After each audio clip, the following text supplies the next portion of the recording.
Gentlemen, start your engines.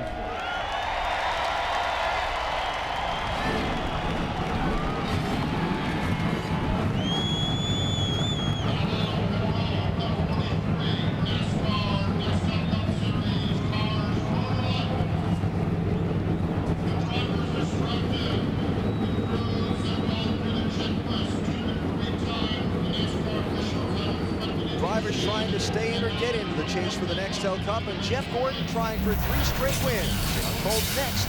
You're watching NASCAR on NBC. NASCAR on NBC, live from the Chicagoland Speedway, where 400 miles of high-speed action is about to get underway for the NASCAR Nextel Cup Series, the race that brings the chase for the championship to the midway point of the 2004 campaign. 43 drivers in their cars fired up on pit road. They'll roll out onto the racetrack in just a moment.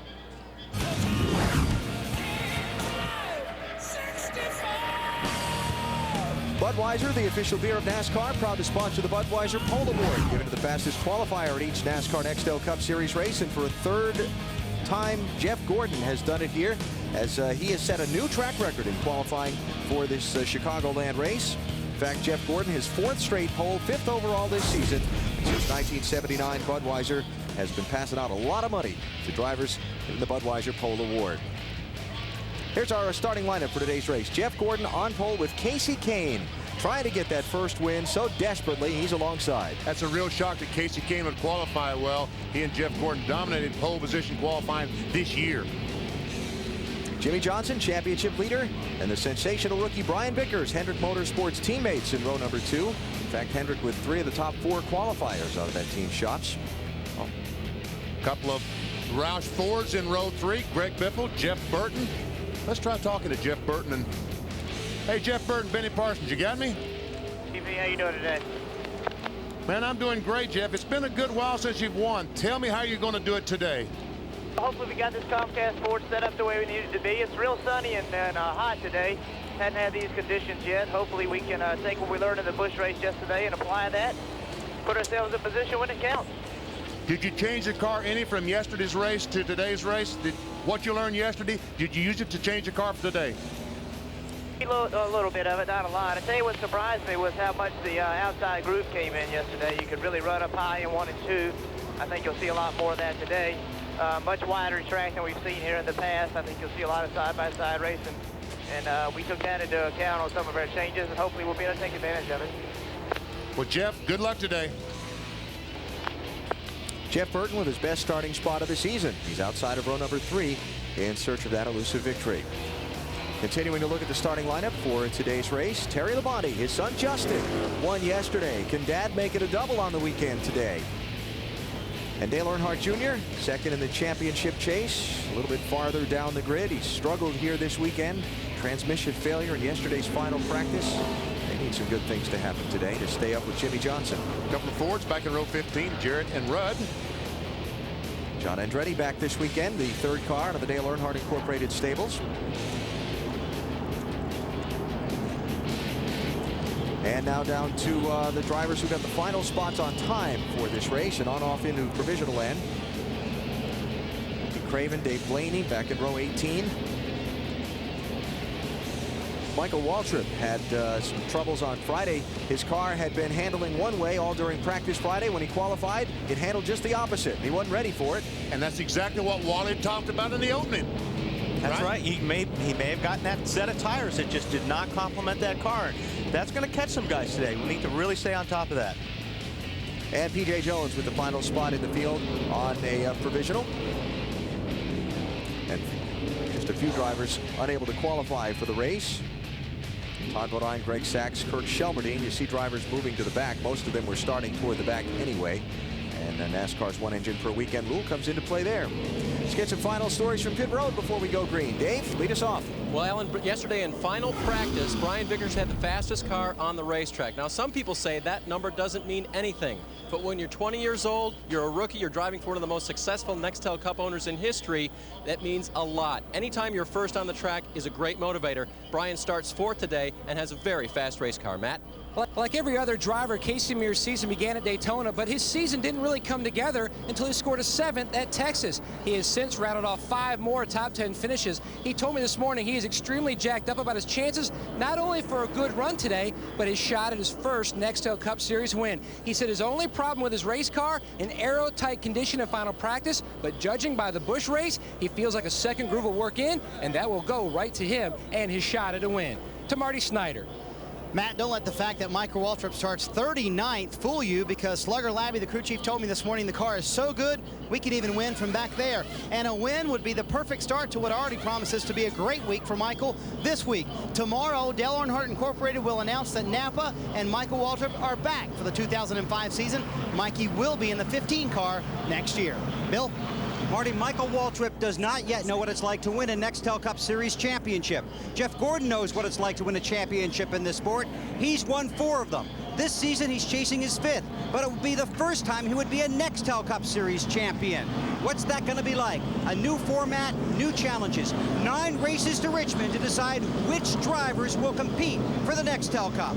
That race is just moments away from beginning. Alan. Okay, Bill, thanks. And we are less than a lap for the green flag. While you're checking out today's race on the television, you can log on to NBCSports.com for more on NASCAR Nextel Cup Racing. Benny Parsons with his writings and musings there. And he's got a lot more on NASCAR's hot topics, including the chase for the Nextel Cup. NBCSports.com. 9 races to go till that cutoff point. Oh, man, this is going to be so exciting. Trying to figure out the top 10 qualifiers to battle for the first NASCAR Nextel Cup. And we got to be careful here, because this is a fast racetrack, mile-and-a-half racetrack. The way these guys have to get these cars balanced to be good at the end of a run is they have to be neutral to more on the loose side. These first few laps are going to be really, really tense for these drivers, because they're not going to have that grip in the car until those tires get up there on pressure. So they're going to have to be really careful. Give guys a lot of room here. And when you're talking about loose, the possibility of spinning out down in the corners. The race analysis, 267 laps on this mile-and-a-half track to make up the 400-mile distance. Fuel mileage probably going to factor in somewhere near the end of this thing. And the last red flag lap, NASCAR won't stop the race after the leader has completed lap 263 in order to try and get a green flag finish. I guess that roar is all you need to know, huh? Pace car's off. And it is time to start today's NASCAR Nextel Cup Series race on NBC. We're underway. Now, you know, they say it's not important to lead the first lap, but on these type of tracks, you want to be out front. So if you can get out front quick, it's going to be better for the aerodynamics of your car. Jeff Gordon, Casey Kane racing for that top spot.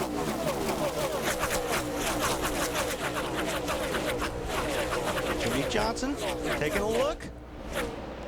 Taking a look on a 9-car Casey Kane. Can't pull it off.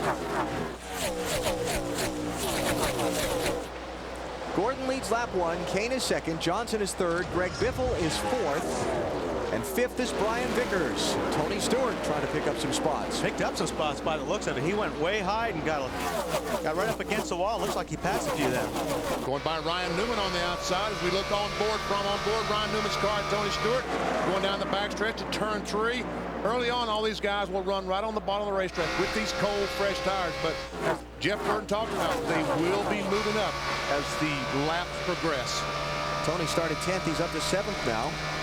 And just in front of Ryan Newman and running just behind Mike Bliss, driving the 3rd Joe Gibbs Racing entry this weekend, number 80. That'll be the car Tony tries to catch next. There you see Bliss left of the screen, normally runs the NASCAR Busch Series for Joe Gibbs. They've had this 3rd R&D team that they've brought out a couple of times a year every year, and it's out here this weekend, and Bliss really qualified well. In fact, he was the highest qualified of the 3 Joe Gibbs cars. He outran Tony Stewart and he outran Bobby Labonte. And that's what the R&D deal is all about, is trying to try different things that the other guys can't, because you're in a points run. So they're learning a lot, and it's paying off. Dale Jr., Rusty Wallace back in traffic. They're racing for 22nd and 23rd. Junior started 25th, so he has moved up a couple of spots. Tony Stewart goes by Bliss. Here comes Ryan Newman in the 12 car going by Bliss in 80. So that puts Tony up to 6th. Newman taking 7th, and here comes Jeff Burton in the 99. It doesn't look like Mike Bliss in that 80 car can keep the car down on that bottom like the other cars right now. And that's going to hurt him because he's going to have some guys passing him. Check this Casey Mears driving up on the outside of Jeff Burton and trying to take that spot away. Already they're up on the top side of the racetrack. Now, if the 80 car is loose of Mike Bliss, he does not want the 41 car behind him. He may be moving up that racetrack or using that higher line because he's loose, and it looks like he is a little bit loose right there. Loose when the front end grips better than the back end, and the back end wants to come around on you when you're turning left.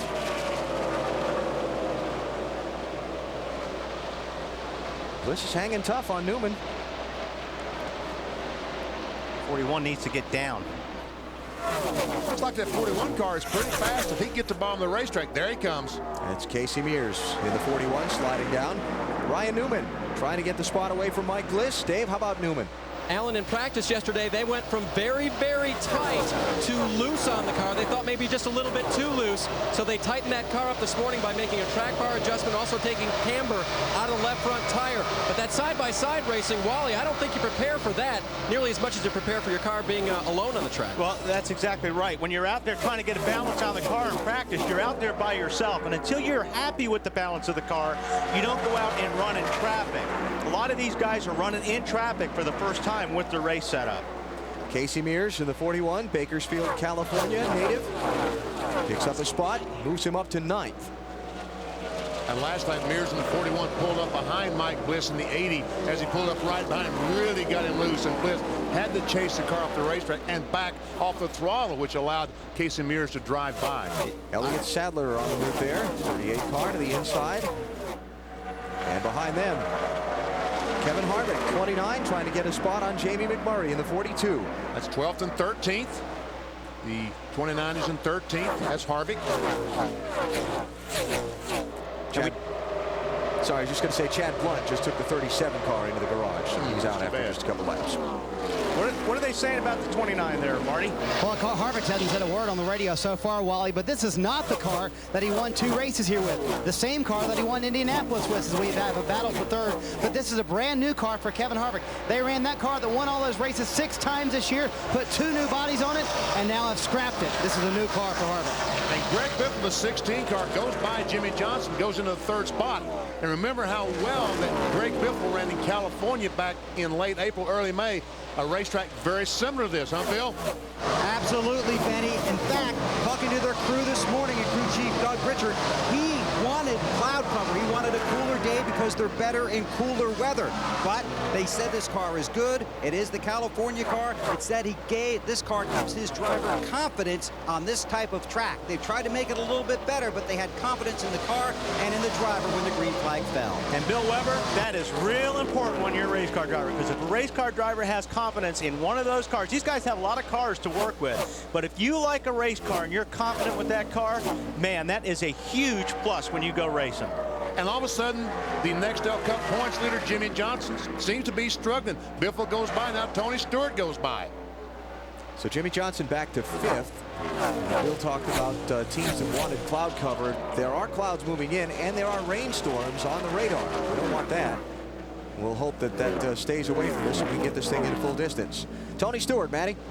Tony Stewart on the move, and it's not a surprise. You look at the last 2 years here at Chicagoland, a 2nd and a 3rd, and he has led over 125 laps. Now, Tony's car was a little free in the final practice session. They made some slight shock adjustment, tightened him up, and he is on the move. His teammate, the 80 Mike Bliss, extremely loose, guys. It looked it, man. I mean, you can tell when the car's up on the top side of the racetrack early like that and doesn't want anybody behind you, that's because he is loose. Jeff Gordon leads. Casey Kane is 2nd, followed by Greg Biffle, Tony Stewart, and Jimmy Johnson. We're just underway here at Chicagoland Speedway. You're watching NASCAR on NBC. NBC Sports at Chicagoland Speedway with live coverage of NASCAR, the chase for the championship. And we have a new leader in today's race. Jeff Gordon backing up. He's already 2nd. He's about to give that up to Greg Biffle. He gave it up. Trouble turn 2. 2 cars into the wall. Ryan Newman is one of them, and Kurt Busch is the other. Ryan Newman, 9th place in the NASCAR Nextel Cup points. Can't afford this because he's got guys breathing down his neck. Neither can he. No, neither can he. Kurt Busch. Kurt Busch is 7th in the championship. Some pretty heavy damage there, Dave. Alan, on lap 15, Ryan reported in, the car feels squashy in the rear. I feel like I'm on top of the track. Maybe I have a right rear going down. We'll see what the replays show. We see the left rear tire is flat, and there is the casing, the tread off the tire. So it just looks like right now, Dave, that maybe the left rear tire was flat, but we'll see. He had lost about 3 positions in the last couple of laps before that. So he was obviously trying to feel that car out, and we'll take a look and see what happens here.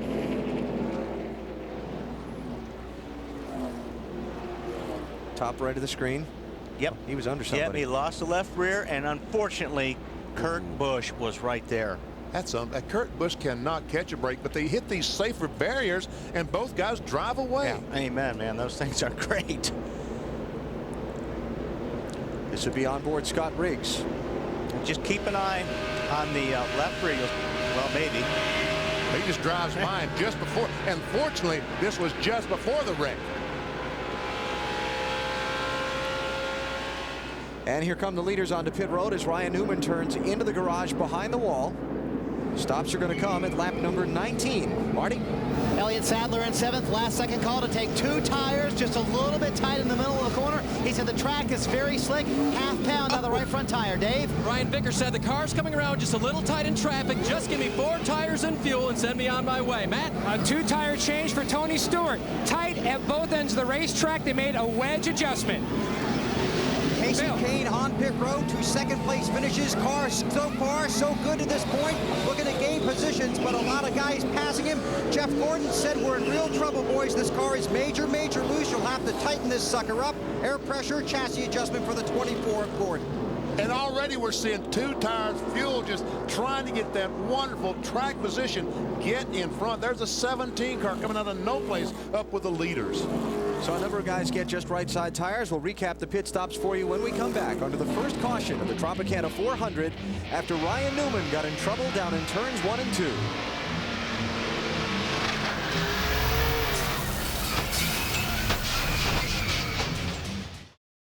Chicagoland Speedway, NBC Sports with live coverage of the NASCAR NXL Cup Series under caution after Kurt Busch and Ryan Newman got involved in a crash in turns 1 and 2. Here's an even better look to show you exactly what happened from Kurt's perspective. You know, watch this from Kurt Busch, and Kurt's going to Monday morning this, and he's going to wish he did not get off the throttle.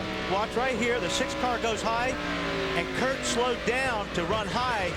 BP, I think he's going to wish he just stood on the gas. He may have cleared it. You think he might have gotten by? I think he might. And another thing is, I know Ryan Newman's going to be second-guess himself, because normally when you think you feel something wrong with the car, there's something wrong with the car. And drivers will second-guess themselves all the time. And when that happens, that's what happens to your car. One of those racing sayings, vibrations don't fix themselves. You feel something wrong, you know what? There's something wrong. You've been doing this a long time. You know better. But you keep wishing and hoping for that caution flag, that slowdown period where you can come in and fix it. But normally, you cause the caution flag. Or sometimes you think, maybe I just ran over some fluid, or maybe I got into some dirt. You're hoping it's not a tire going down. So Ryan looks on as his crew attempts repairs to try and get him back out. Again, he's in the top 10 in the championship, but barely. He's 9th and doesn't want to get any farther outside of that group if he can help it in these final 9 races. They got some work to do to get that back in the race. How about the McDonald's drive-through pit crew championship fueled by Powerade? Michael Waltrip's team spent the least amount of time on pit road among eligible crews at Daytona last week. Their second $20,000 haul on the season. Dale Earnhardt Jr.'s team leads the standings for the season-long $200,000 chase. Always nice to see the guys who go over the wall get the recognition they deserve. Yes, it is. That's pretty close, too. It is pretty close. 38 car Elliott Sadler's guys are right there. I tell you, these pit crews, they do a fantastic job changing these tires, putting in fuel. They're a very, very important part of this championship deal. Believe me, without a good pit crew, you don't even have a shot. Speaking of pit crews, the 38 car just a moment ago, they changed 2 tires. Now the tire carrier, Kevin Hall, he runs into the other guy coming around to change tires. He can't get by, but they know the car's got to go, so they just jump. The front tire changer, Darrell Lockyer, he just kind of pushed him, threw him out of the way so that Elliott Sadler could leave. Elliott Sadler lined up 3rd for the restart. Let's meet the members of his team.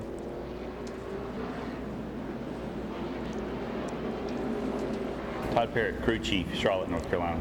Kevin Hall, front carrier, Gloucester, Virginia. Daryl Lockyer, front tire changer, Gore Hills, California. Rodney Fetters, Jackman, Niagara Falls, New York.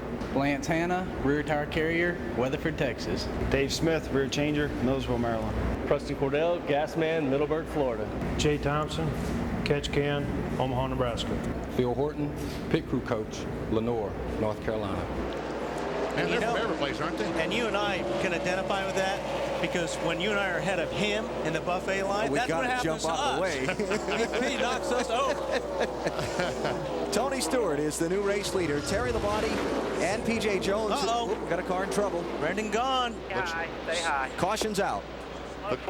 Yellow flag, guys. Oil on the track. Caution's out, or suspected oil on the track. Well, at this point in the race, they've got to stop and check it to make sure. Yeah, that's the right call. Yeah, it certainly was. Brendan was running 20th on the restart. And that will be 2 of the 3 Penske cars in the garage with troubles early. Yep. So the second caution follows quickly on the heels of the first. It's Brendan Gaughan in trouble here at the Chicagoland Speedway. We'll be right back. 75,000 plus on hand today at Chicagoland Speedway. Watching the pace car lead the field around. Second caution out, Brendan Gaughan in trouble. The earlier crash, Marty, is with one of its victims. And that is Ryan Newman with his banged up race car, surveying the damage, helping where he can. What happened, Ryan? Left rear tire went down. I kind of thought I had something going on, but at the beginning of a race, you just don't know if it's loose or what. And left rear tire went down, and that was pretty much it for the Automobile 1 Dodge. All right, there you go. And last year's winner behind the wall here early as the work continues.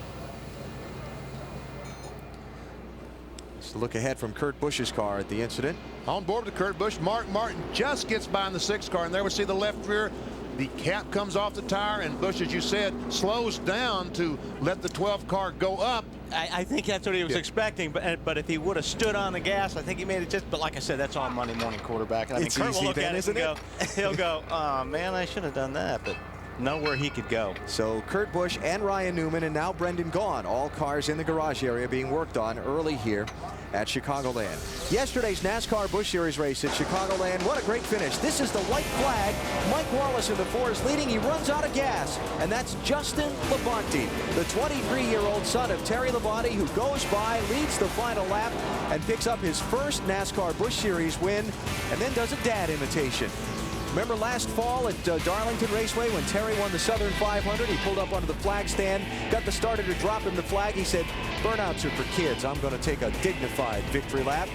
Justin did one just like old dad yesterday. Looked awfully good. And you know what we saw yesterday was that track position was important, but also we saw a lot of the 2-tire, 4-tire, a lot of the strategies played out and made a big difference in the outcome in that race yesterday. Justin Labonte with his first NASCAR Busch Series win. Jason Keller, Jeff Burton, Casey Kane, and Ashton Lewis with top 5 finishes. Championship standings for the NASCAR Busch Series. It's close. 52 points. They head to Loudon, New Hampshire 1 week from Saturday. Craftsman Truck Series raced at Kentucky Motor Speedway last night. Bobby Hamilton dominated most of the night. On a couple of late cautions, Jack Sprague got by him, and then on a final green-white checker finish, Hamilton got back by Sprague to pick up the win. The NASCAR Craftsman Truck Series standings, Dennis Setzer leading a very tight championship fight for those drivers and teams. They race in the St. Louis area next weekend. We are under caution as cleanup continues from Brendan Gaughan's problem. Here it was a transmission failure. Tony Stewart is the race leader. You're watching NASCAR on NBC.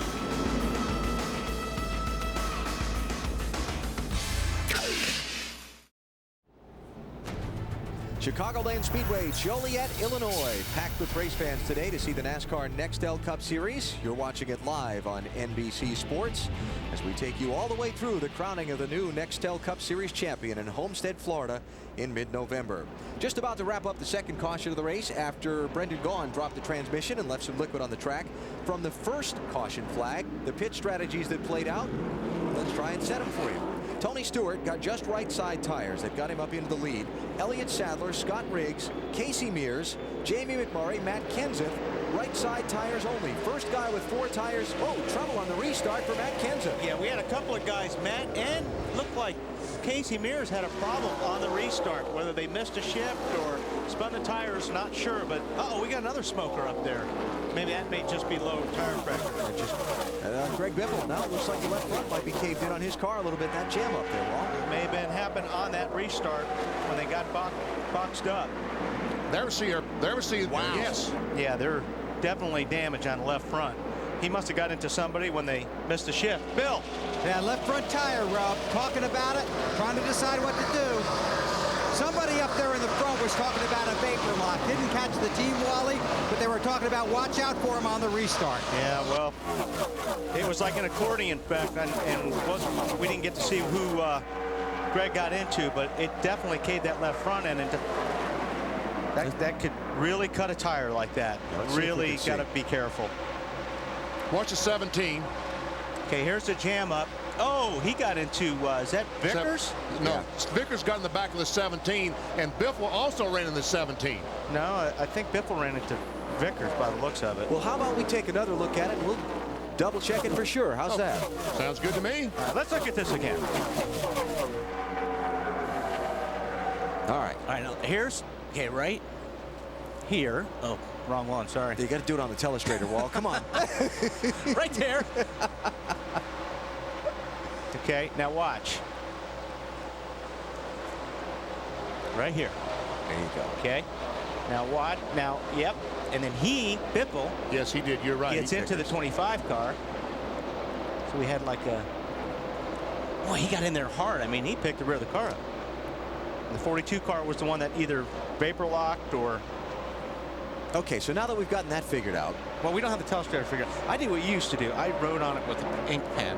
Yeah. So I'll clean that later. Don't tell the crew that. Tony Stewart is the race leader. Jeremy Mayfield is second. Mayfield got fuel only on the caution flag pit stops before. I started to say when all that mess happened on the restart, Jeff Gordon was the first one in line who got 4 tires. He restarted 7th. He's up to 5th after that little shuffle and schlemazel there on the restart. And we see that Biffle has chosen to stay on the racetrack, and the smoke has diminished somewhat, almost gone. I guess it's kind of made its own clearance.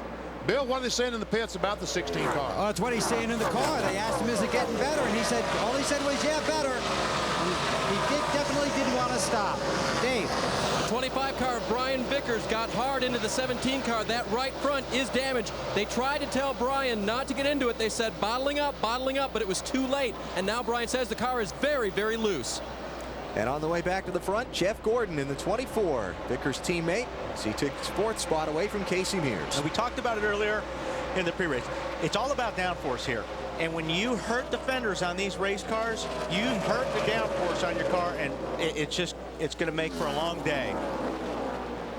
Bill, what are they saying about the 24 car now after he changed 4 tires? A lot better, Benny, and I just wanted to reiterate, when that first caution came out, Gordon opened the radio and said in a very disheartened voice, we're in trouble, boys. This car is really, really loose.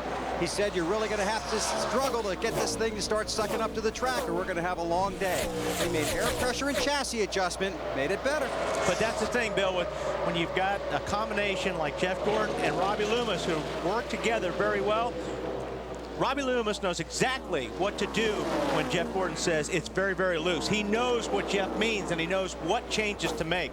That's why those guys are so good at making adjustments. Watching this race for back about 15th on down. Dale Jr. trying to move up, and you see Brian Vickers in the 25 damage that right front fender, and it hurts. He was up there in the top 7 a little while ago. Now he's back outside the top 20 here after these couple of cars get by. And he's going to probably stay on the high side for a long time, because if that car is loose, he can't turn the steering wheel. If he turns the steering wheel really hard going down into the corner, like BP said earlier, it wants to spin out going in. So he's going to have to ride high and wait to get back in the pits to make some kind of an adjustment. Dave Burns has more on Brian Vickers.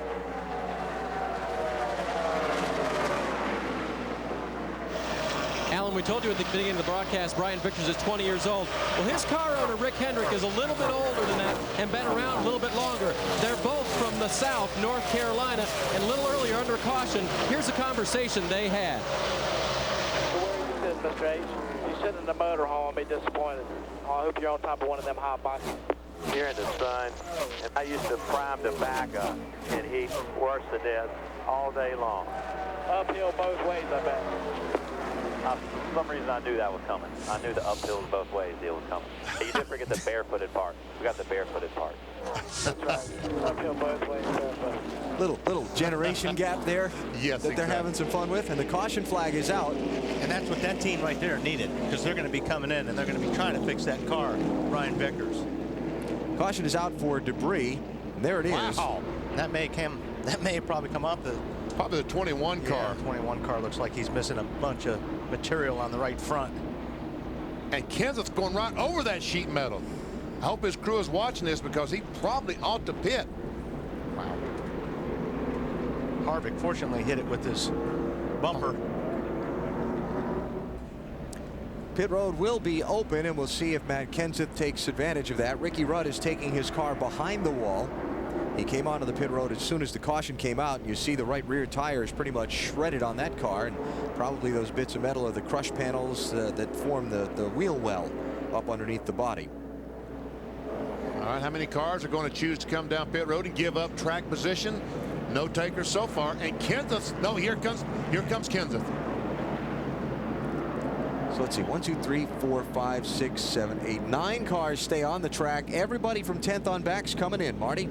Well, Matt's main concern during that whole run is whether he had any damage from making contact with Brian Vickers. There was no damage. Robbie Loomis reported him. His car is just a little bit tight. They make an air pressure adjustment, a pound on the right front tire. Kevin Harvick's car is handling very well. The problem for Harvick, his oil temperature has shot way up. They took tape off the grill last time, trying to keep that oil down. Dave? 6 car of Mark Martin on and off of pit road, Marty. They just wanted to top off with fuel. Mark Martin said the car is good now. Bill? Well, Greg Biffle on pit road, all bashed in on the left side. They were hoping it was going to cure itself, but it wouldn't. So now he's on pit road under the caution, looking to pull that sheet metal away. Also have to do some work on the hood, because the hood is also rubbing right in there, right at the hood pin. So they continue to work on Biffle's car. Disappointing day for a disappointing season for these guys. How's that left front, look there, Bill? I mean, we can't really see it from this angle. Is it really damaged? Yeah, it's not what you'd want, Wally, believe me. But they're very fortunate they got the caution. Well, it's a long race to go. Still 227 laps left. Plenty of time for the team to fix the damage, try and get their track position back with a little strategy. Third caution of the race is out here in Chicagoland. Here's why the caution flag's out at Chicagoland Speedway. That's Ricky Rudd coming at you and scattering things. Tire comes apart and just rips out the inner panels in these cars and just littering. Yes. And some of these cars driving through where all that debris is did not pit under this caution. We'll see. We'll see. Matt Kenseth did pit, but here are the 10 who did not. Tony Stewart, Jeremy Mayfield, Elliott Sadler, Jeff Gordon, Casey Mears, Scott Riggs, Jimmy Johnson, Jamie McMurray, Rusty Wallace, Terry Labonte. Those 10 did not pit as we go back under the green flag. And Casey Kane came out of the pits first. He only added fuel to the number 9 car, and a wedge adjustment. Felt like he needed an adjustment to get better. 3 wide. Jimmy Johnson underneath Riggs and Casey Mears in the 41 and almost pulled it off. That was for 5th place. Up ahead, Jeff Gordon around Elliott Sadler to pick up 3rd. And now Jimmy Johnson and Casey Mears. That 41 car, Casey Mears, he gets around this place very good. Yeah, he had a great race here last year and then got caught up in an incident late in the race and didn't get a decent finish out of it. He's been good in practice, qualified well, so he's got to watch. See Scott Riggs, the 10 car. Rusty Wallace was able to get under and get by. Here comes Terry Labonte, the 5, trying to get by. That's going to be for 8th place. 2-time champion Labonte in the 5, trying to double up on the weekend after his son won the NASCAR Cup Series race here yesterday. Terry on the first caution when all the leaders pitted stayed on the track for a couple of laps to collect bonus points. If you're new to NASCAR, you get 5 bonus points toward the championship if you lead a lap during the race. So he did that, then he pitted, which put him at the end of the line for the restart. So now when all these other guys pitted in front of him on this caution, they stayed out, and it gets him some track position back. Casey Kane made the pass on Riggs on the outside. Look, that was pretty strong. It was strong. As a matter of fact, he almost got the outside retaining. He did. There's Casey Kane in the 9 car, driving for Ray Evernham. Started second. And speaking of second, Casey's teammate Jeremy Mayfield in the 19, just overtaken by Jeff Gordon. So put Gordon with 4 fresh tires. And some adjustments. And some adjustments in second place. Can he run down Tony Stewart? As long as he didn't run over anything when that stuff came off of Ricky Rudd's car before. Jeff Gordon trying for another win. He's been on you might say a little bit of a hot streak lately. Yeah, slight. He's only won 2 in a row. That's all. Right in the thick of the fight for the NASCAR Nextel Cup Series Championship. He's 3rd in points. And well in position to qualify for that chase for the championship come this fall. Gordon is 2.5 behind leader Tony Stewart. And time now to take you through the field. It's our Visa through the field. Tony Stewart is the race leader. That's where we start off. Here's Matt Yoakum. Tony Stewart doing what he's done in the past 2 races here in Chicago. Out front, yarding the competition. His car, even after the 2-tire change and the wedge adjustment, still a tick on the free side, Bill. Jeff Gordon's car before the race was set up for tight conditions, but it's still been loose since the green flag. Under their only pit stop, tire pressure adjustment and a wedge adjustment. Gordon up to second. He's okay when he's behind traffic, loose in 1 and 2 when he's in front. Marty? Bill, remember Jeremy Mayfield on the first stop took no tires, fuel only. That got him the track position he needed. He started 19th as he tries to go, or does go, around Jeff Gordon. And so he's on the tires he started the race with. The car is just a little bit tight right now. Behind him, the 38 of Elliott Sadler, actually behind Jeff Gordon. His car has been just a little bit tight all day long. He told the guys, you did an excellent job yesterday. The car is just where we need it. A little bit tight, not too bad, Matt. Before the last stop, Marty, Jimmy Johnson told Chad Canals, we are 1 small adjustment away from being very, very strong. They made a wedge adjustment, 4-tire change. Meanwhile, the other Casey Mears is having a great run today in the 6th position. His car on the tight side, but he tells his team it is quick, no adjustments, right side tires on his last stop, Dave. Matt, Rusty Wallace was pretty happy with his race car. On lap 18, they changed 4 tires and made no changes, but 1 lap ago, Rusty radioed his crew and said too tight. Bill? Rookie Casey Kane chasing his first Nextel Cup Series wins. Stopped for fuel and a wedge adjustment only under the last caution because the car is tight through the center and off the turns. Terrible start for Terry Labonte in the 5 car. Out to lunch was the report. Under their first stop, they took a rubber out, made an air pressure adjustment, track bar adjustment, and wedge. Dave? Mark Martin made a prediction on the lap 18 pit stop. He said this car is going to be a lot better once it gets to biting the track later on. Well, I think it's biting because they came down, took fuel only when he came down on that last caution. He's still very happy with the handling. Alan? And I'll tell you what, he's also pretty fast right now in traffic. He's probably one of the fastest cars out there. Speaking of fast, Tony Stewart is yarding. That was a phrase Matt Yoakum used, right? He's hitting a home run right now. He has opened up a 3 3/4 second lead on 2nd place Jeremy Mayfield as a new 3rd place runner, Jimmy Johnson. Jeff Gordon still struggles in the 24 cars. He gives up another spot, 248. Let's keep our Visa through the field going to 11th place runner Scott Riggs. Dave? Yeah, Scott Riggs was one of those cars that decided to take 2 tires on that lap 18 pit stop for track position. His car was a little bit tight from the center off. He picked up 3 positions early in the race, but has fallen back just a little bit with those 2 tires. As for the 99 of Jeff Burton, he just stopped, took 2 right side tires and fuel, also made a wedge adjustment because his car had gone a little bit tight. Marty? Dave, Dale Jarrett has said very little on the radio. He started 29th today. His car is up to 13th position. He is very happy with it. They made no changes on the first stop and took 2 tires only. Right behind him, Joe Nemechek. His car was terrible early. Very, very loose for Joe Nemechek. He went 2 rounds down the track bar. They also made a wedge adjustment, and now they're out on the track running a lot better right now. Bill? Marty Sterling Marlin stopped on lap 40. In car 40, they adjusted the left side tires, added some gas, took the rubber out of the left rear tire. He was in 17th then, hanging around the same spot now, tight on the Dale Earnhardt Jr.? Well, let's let them tell the story.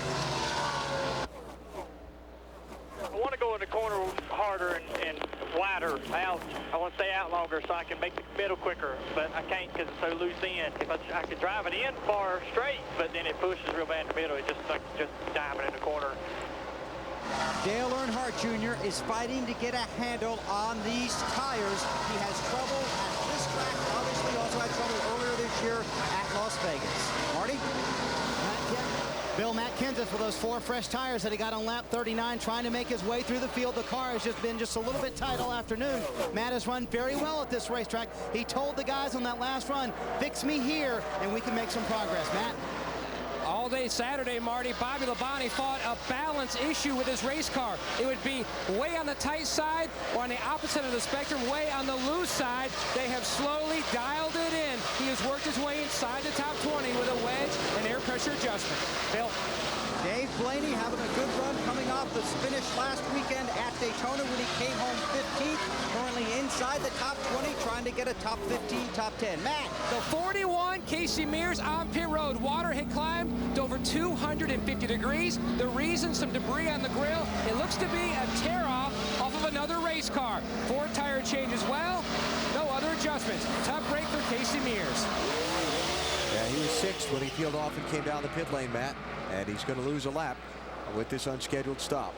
Tony Stewart is the race leader. 3.7 seconds up on second place Jeremy Mayfield. We were getting that report on Dale Jr. listening to the radio conversation between he and his crew. And Wally, your eyebrows shot up instantly. Yeah, I know exactly what he's going through. What he's going through is when you go down the straightaway, you want to stay way up against the wall and arc the car in. So watch as we go down into turn 1 here. We're in the tri-oval. We want to go to turn 1. When your car is loose in, if you stay out and turn right here, the car wants to get loose. So you're afraid to turn the steering wheel. So what you have to do is, like Dale was talking about, you have to drive the car straight in and not turn the wheel. When you do that, it gets you to the center and it makes the car push. So he is driving to try to adjust to the car. In other words, the car's loose and he's changing his line to make the car tight. And that's what really makes great race car drivers and average race car drivers. A driver that can change his line throughout the race to make his car go faster. Not change the car, just change the way he drives it. Dale Earnhardt Jr., after starting the race in 25th position, is up to 16th now. And trying to hang in there, obviously with some work to do still to get that car's handling to his liking.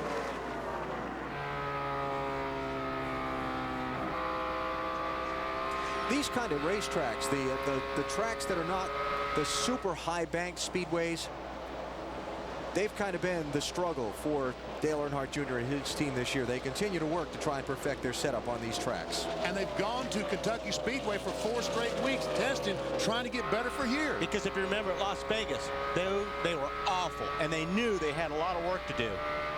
Matt, what happened to the 41 car? Well, BP, when he pulled into his pit stall, the tear-off, which was on the grill of that race car, fell off the grill. The water had climbed over 250 degrees. Now, another problem for his teammate, the 42, Jimmy McMurray. He pitted under the previous caution. The reason? This was stuck in the grill of his race car. Wow. And that came from the 21, right, Matt? Came from the 21. A brace. To Marty. As we were going through the field, I was kind of following the trials of Kevin Harvick. He radioed to his guys, said we have a tire going down. I don't know which one it is. He was running 15th at the time. He hits pit road running 25th. They not only have the oil problem, the oil temperature was up to almost 300 earlier today. Now they have a tire go down. They have to pit out of sequence. The 2-time Chicago winner down here early. And you know what? They got a lot of tape on that car. He has no opening in the grill. If you look at the front of the car here, there's a lot of tape on that grill. Now what that does is that helps the downforce of the car, but you're blocking off the opening for the cooling. So Marty, you think that may be a problem? Did they take any of that off? That was one of the problems, Wally, and what they did on the very first stop, they pulled a 1-inch strip of tape off where the oil cooler is to get some air to the oil cooler, trying to bring that oil temperature down. Like I said, it was at 300. It's now down to 250. All right, so we'll continue to follow Kevin Harvick, another one of those drivers toward the backside of the top 10 in the championship standings who have had troubles today. Ryan Newman and Kurt Busch already in the garage area with troubles. Check it out right now. After Harvick makes that unscheduled stop, Casey Kane has moved to within 6 points of 10th. Mayfield only 37 back. Mark Martin only 65 out of 10th. And Casey Kane was 111 points from 10th place starting today's race. Tony Stewart with a big lead after 100 miles here at Chicagoland Speedway. How about a check of the Wendy's race menu? Next weekend is summer vacation for the NASCAR Nextel Cup Series, but in a couple of weeks it's New Hampshire International Speedway. It'll be on TNT at 1:30 Eastern Time. The following Sunday, the big 2.5-mile triangle in Pocono, Pennsylvania. Then it's the Brickyard 400 and the road course in Watkins Glen. Our Wendy's race menu following NASCAR action through the summer on NBC and TNT. Here's your race leader just past 100 miles here at Chicagoland Speedway in the Tropicana 400. Tony Stewart out in front of Jimmy Johnson by 3.7 seconds. With Jeremy Mayfield, Elliott Sadler, and Mark Martin rounding out the top 5. We're riding on board with Dale Earnhardt Jr. a little while earlier. We want to go back and look at that from inside the race car and see what kind of work he's doing with the wheel and the gas pedal and all the rest. Yeah, we can watch him here, and well, he looks like he's talking to somebody right there. Got his hand off the wheel, but you kind of watch his arms and you listen to the throttle. Takes a long time to get to the throttle, and he's real gentle on the throttle. So he's driving that thing like he's being very careful. The steering wheel just doesn't move on these cars as much as they used to. Because used to, it looked like the driver was fighting flies. Just a little tight. The car started off real tight and it kind of neutraled up. Now the fact it's just a little stuck. I really ain't gonna make nothing but a small change. Well, next stop we'll put 4 tires on it. See where we're staying. See, as it sounds like as that fuel burned off, his car's got tight where it was really loose earlier in the run. Now let's go take a look at a guy that's handling very well right now. That'd be the 6 car of Mark Martin, who's running in 5th place. Hear him back off the throttle, go down the corner. Just and look at his arms. They don't move. He's got that steering wheel locked, and that's the sign of a good handling race car. When you don't have to jerk and pull on that steering wheel, he goes down the corner, he sets the steering wheel, and he lets the car do the work. It's funny to watch different driving styles too. You know, some guys have the hands at 10 and 2, but Mark Martin, if you look right here on his right elbow, he has a pad like you might wear if you're playing softball or volleyball in a gym somewhere. And he rests that arm on the steering wheel and takes those hands all the way over, always has. And that's exactly how I do it. When I get in a car, when I get fitted to a car, I measure the wheel, and if the wheel touches, just touches my right elbow, that's when I know how to set the seat position. Comings and goings from the racetrack. Ryan Newman has come back on the racetrack with a new nose on the car. He's back in 41st position. He's 56 laps down. He's missing one thing, the hood. And a lot of downforce. And a lot, yeah. And off to the garage, Kevin LePage and P.J. Jones have gone behind the wall. Tony Stewart in command by 5.2 seconds. It was 3.7 just a little while ago. You're watching NASCAR on NBC. Chicagoland Speedway in Joliet, Illinois, where the Nextel Cup Series hits the halfway mark this afternoon. 400 miles on this track, the 18th race of the season. They have been door to door throughout the race. Some interesting changes up front, but Alan, there's been some trouble on the track and guys coming to pit road. Yeah, how about the 3rd place car, Bill? Jeremy Mayfield dropping off the pace. He's coming in here at lap 82, Marty. Well, remember, Alan, he's out of sequence with everyone else, so he's going to take 4 tires and fuel here. They pitted for fuel only, so this is the first time Mayfield has changed tires his entire race. His car is just a little bit tight, a little slow on the left side, pitting under green flag here at Chicago. Yep, the jack man had a little bit of trouble there. He turned the handle on the jack to let the car down, and it didn't work. And he had to do it again, and that just cost a lot of time as Jeff Gordon now comes on pit road in the 24 car. These would be the 10 cars or so that did not pit at lap 40 when a lot of the other front runners did. It's been 63 laps for Mayfield, now 64 for Gordon since the pit stops, plus the few laps of caution we had in there. So Jeff Gordon is in under the green. That means we should expect to see Tony Stewart in very shortly. And in fact, here he comes now. Bill, here's Jeff Gordon to you. Making the trip down pit road, Alan. Last radio transmission, I'm just hanging on. He was afraid he was going to knock the wall down in 1 and 2. They told him, do the best you can. We'll get you in here when possible. 4 tires, rubber out of the right rear on this start. On this stop, they started the race with rubbers in the right rear and the left rear. That makes the car more adjustable. That's the story of the 24. Matt. Tony Stewart gave up a 3.5-second lead on pit road for a scheduled stop. No adjustments for the 20 car. Tony said the car is settling in nicely. Good pit stop. Jimmy Johnson peeling off of turn number 4. Johnson just led a lap, so he collects 5 bonus points toward the Nextel Cup Championship. Elliott Sadler follows him onto the pit lane. Marty? Elliott Sadler's been so happy with his car, Alan. Same car that he won with in Texas. He told me this morning, I had the same feeling I had at Texas. He said, we're just a little bit tight, free me up a little bit, Todd. To his crew chief, Todd Parrott. That's a half pound out of the right front tire. Excellent run for the M&M's car so far, Matt. Chassis adjustment already completed on the right side of Jimmy Johnson's Chevrolet. The car was tight trying to fix that, but it was very comfortable on entry. 13-8. Got to keep an eye on these guys who are going to start dropping these air pressures, so got to be careful on these right fronts. Don't forget what we talked about. If you start too low, you're going to build up way too much heat. You're going to have problems there. Rusty Wallace heading toward his crew for a pit stop, Dave.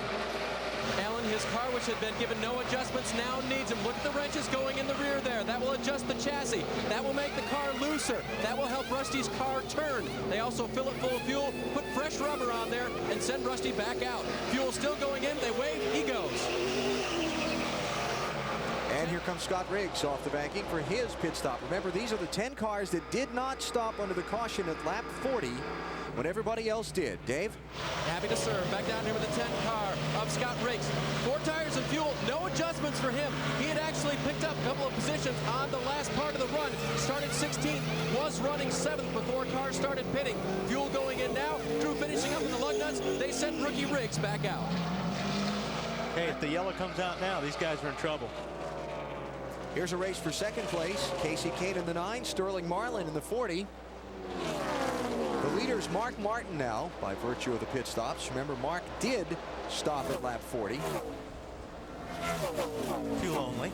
Yeah, trying to see who we're waiting for here. Jamie McMurray and Terry Labonte should be the final 2 to stop that didn't pit back at lap 40. So Mark's the leader. He's 3.1 seconds ahead of that race for second between Kane and Marlin.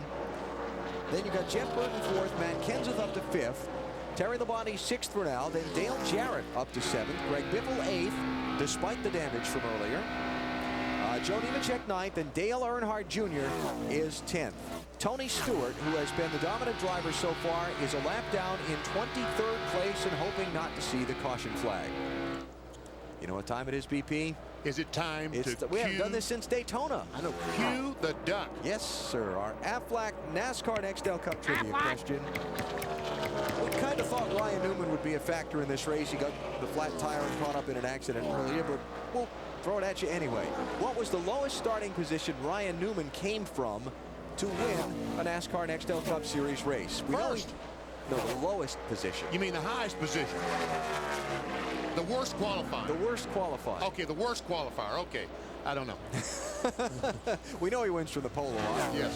He's won 10 times in 97 races. 3 came from the pole. Only 2 came from outside the top 10, the lowest being here 1 year ago. All right. It won't happen today. No. Ryan Newman will not win today. 14th place qualifier might win it, but it will not be Ryan Newman. For Tony Stewart fans, he has just become the highest non-lead lap car. So if the caution comes out now, he gets the lucky dog, the free pass, and he'll be okay if the caution comes out before these other leaders pit. Jeff Burton in 99 trying to get by Casey Kane. It looks like the Kane in the 9 car is struggling just a little bit right now. Tony Stewart passed him a moment ago and just simply drove away from him. Yeah, he's up on that high line. He's been real fast up there, but you're right, BP, he's losing a lot of ground. Mark Martin is the race leader, 3.8 seconds up on Sterling Marlin as we close in on 150 miles at Chicagoland Speedway today. Mark seeking his second win of 2004 and a spot in that chase for the Nextel Cup Championship. We come back live to Chicagoland Speedway as the leader comes to pit road. Mark Martin, what I think is a little early, coming to the attention of his crew. What's wrong with the 8 car? Oh, Dale Jr.'s off the pace on the front stretch. Dave, cover the Martin stop for us. Alan, I talked with the crew chief for Mark Martin this morning. That's Pat Trice. I said, how's your fuel mileage? He said, not good. So that may be one reason why he's coming in a little bit earlier than you would think he would. No adjustments on the car. Did the 8 car miss pit road? Yeah, he missed pit road. He was coming that time. Missed it. All right. Lost a lot of ground, and that's a problem here at this racetrack. This pit entry is very tricky. There's the speed limit line. It's got to be down to 45 miles an hour, and it is a very long pit road here at Chicagoland. So, Bill, you've got time to tell us a story or two before he gets to you. Well, it was a long time ago in a land far, far away when this team was leading the championship standings, Alan. But, boy, they come to some tracks where Tony Eury Jr. told me this morning, as we talked about, and you mentioned Dale Earnhardt Jr. just cannot get a handle on the tires at certain tracks. This is one of those tracks, just can't get the handle on it. Air pressure, chassis adjustment, they'll send him back out. But for the guy second in the championship standings, this isn't what they were hoping for. But the new format does give them a little bit of margin for error. It was a nice story, Bill. We'll have to wait till Homestead to see if they all live happily ever after. Touche. Too fast entering the pit road for Dale Earnhardt Jr. He's going to have to come back for a pass-through penalty. That's going to leave a mark. That means today won't have a happy ending. No, there'll be no fairy tale. Pass-through. Too fast entering. And Wally, as you said, that is a problem because these guys are coming through that turn at 160, 70 miles per hour, and they've got to slow down to 45 miles per hour. It's almost an impossibility. Right. Watch the line. There you go. Right there is the line, and it is. You're right, BP. It's tough to get these cars slowed down, period, let alone where that line is. So he's got to come down pit road at pit road speed. He doesn't have to stop, but he's got to make a pass through down pit road. You don't come in the box, keep going. That's right. Don't stop, just keep going. But at 45. It feels like you're crawling. Well, at 45 compared to 185, you are. Marty Yates on pit road, Marty. Yeah, running in fifth, BP, having a terrific day right now. A little bit tight on throttle, he says. They go half a round down in the right rear wedge bolt. That should loosen his car up just a little bit. Nice stop for the 88 bunch, 4 tires. Dale Jarrett started in 29th spot. He's worked his way up toward the top 10. Matt Kenseth is now the race leader as these cycles of pit stops continue. You've got Casey Kane in, Sterling Marlin, Michael Waltrip, Ken Schrader. Joe Nemechek is on pit road. Here come Brian Vickers and Bobby Labonte in for stops. Bill? Well, no time for stories this time, except to tell you that Tommy Baldwin said the 9 car of Casey Kane is a little bit tight, sliding up the turns just a little bit. No major adjustments, chassis adjustments, some air pressure adjustment on the 9 car. Also on pit road, the 40 of Sterling Marlin, working on that car to send Sterling back out, trying to keep pace with the leaders as the 9 takes off. Matt Kenseth, rather, on pit road. He was the race leader for a couple of laps. Dave Blaney is now out in front. Let's cover the Kenseth stop. Matt Kenseth was tight, Alan. What they do is they pull a spring rubber from the race car. That limits the travel of the spring inside the car. That should make his car looser. He also wanted a bag of ice and water. Said it's extremely hot inside the race car. It is very warm, humid day here in Joliet, Illinois today. These drivers getting a hot summer's workout. Blaney gives up the lead for his pit stop. That'll put Robbie Gordon into the top spot. Dave Blaney driving for Richard Childress Racing. His 4th race with this team after taking over for Johnny Sauter about a month ago. Ricky Craven also on and off pit road from a stop. Bill? And Dave Blaney pulls that car to a stop. They go around to the right side. Blaney trying to make an impression not only on the fans, but also on his car owner and his team at Richard Childress Racing. Chassis adjustment and air pressure adjustment, trying to make the 30 of Dave Blaney a little better here at Chicagoland. Quick stop, he's on his way. Penalty call has been made on Ricky Craven for too fast exiting the pit road. He'll come through for a pass through. Man, you hate that. And the leader is Robbie Gordon. Once he stops, the lead will go back to Tony Stewart. So we'll cycle through the pit stops without any caution flag damage to some of the guys who had to stop earlier. And that pretty much puts everybody back on mostly level ground as far as fuel mileage. But it appears that the guys who stopped a little bit earlier, like Jeremy and those guys, are a little bit at a disadvantage. It seems like, because whoa, look out, locking it down. Guys like Casey Kane and these guys are really fast right now. So just being out of sync that much. Just being out of sync that much, I think, is going to hurt them in the long run. So Tony Stewart is now the race leader as Robbie Gordon brings the singular car to his crew. I'd say they were going to try and dial up some chassis adjustments, but that would be... Yeah, he's still a little tight, Alan. Good call. Chassis adjustment and some air pressure, but the 31's still a little tight. And I think Robbie's going to lose a lot of time because he stayed out there a long time, Bill, and his times were really, really slow. So he lost a lot of track position even before he came down pit road. That's the thing, that with the tires that they're using this year in NASCAR NXL Cup Racing, the advantage of the fresher tires, I was thinking about Mark Martin's pit stop and how he was kind of maybe 5 to 8 laps early on his stop, but once Tony Stewart came in, he didn't have much of a choice, did he? It forces your hand, it really does. Did something just happen to the 20 car, because he was right behind the 18 of Labonte, and now Labonte is several car lengths in front of him. Okay, let's see what happened. It's John Andretti in the one. Doink. Oh, man. That to me looked like he got a little bit angry with John and drove into his door. But, you know, if he knocks that right front fender in, we talked about just how important the downforce is here at this racetrack. Well, keep an eye on Tony's lap times.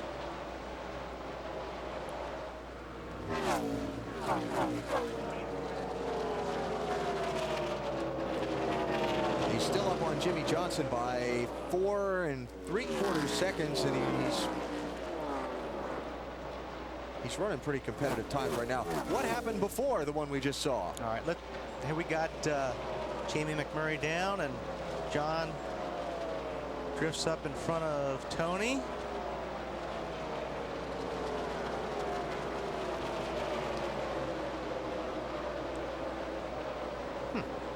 I don't know. I don't really see anything there. I don't. It looked like Tony was just trying to get out wide, as you talked about a moment ago with Earnhardt Jr., to make that entry in really wide. And pretty tough to do when you got a car on the side. Yeah, that's right.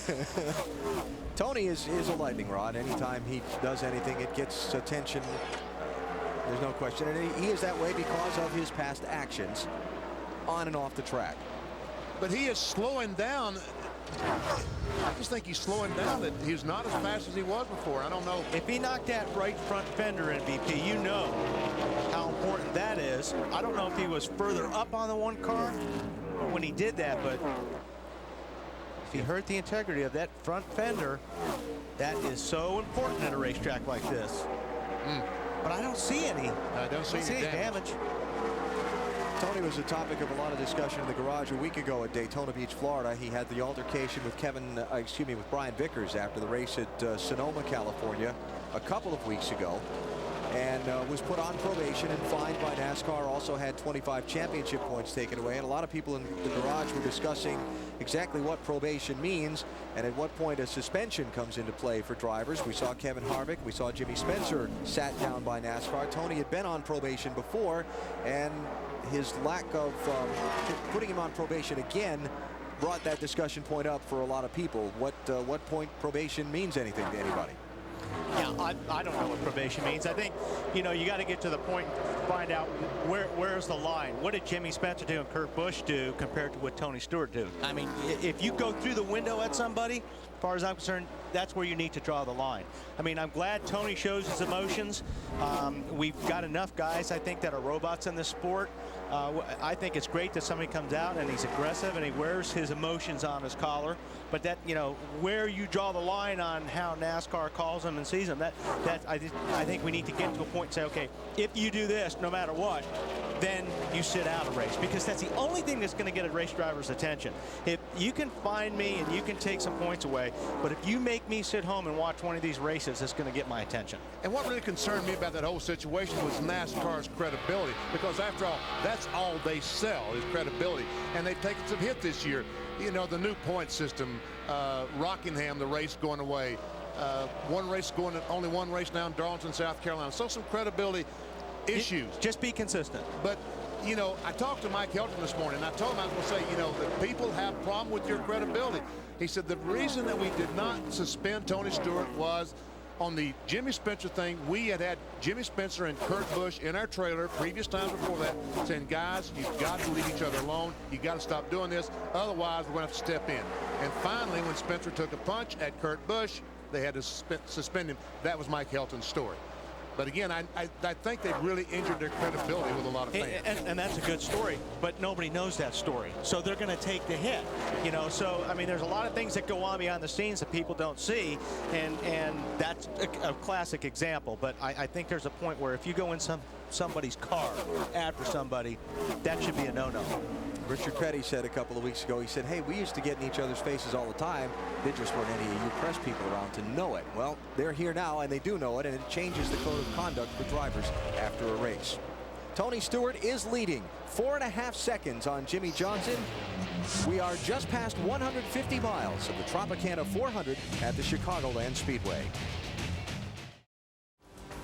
And we come back to the Chicagoland Speedway just as the caution flag comes out. Troubles for Ricky Craven. Tide ride, blow up. Puff of smoke. And in one more lap, Jeff Gordon would have been lapped by Tony Stewart. What a lucky break for Gordon. The caution unlucky for Dale Jarrett, who had just come onto pit road for an unscheduled stop. Report is he had a cut tire. He's back in 29th, now 2 laps down. And caution also was kind of unlucky for Dale Jr. because he's not the first car 1 lap down after his pass-through penalty, and he is trapped back in 28th position, 1 lap down. It's like the Lucky Dog Award winner is going to be Ward Burton. You would be correct, BP. So once the leaders come to pit road, he will be able to pass the pace car and come around and rejoin the end of the lead lap. Get his bone. Yep. His big old bone. So we're at 120 laps of 267, and Tony Stewart's crew will get a chance to look at those right side fenders and see if he creased them any with the contact between he and John Andretti. I don't think that was, I mean, I really think that when you see a car get out in the open, when you get them out front, they pick up 2 or 3 tenths of a second. When they're around other cars, they lose that 3 tenths of a second because of the arrow. And he was in heavy traffic. And he was in traffic at that time.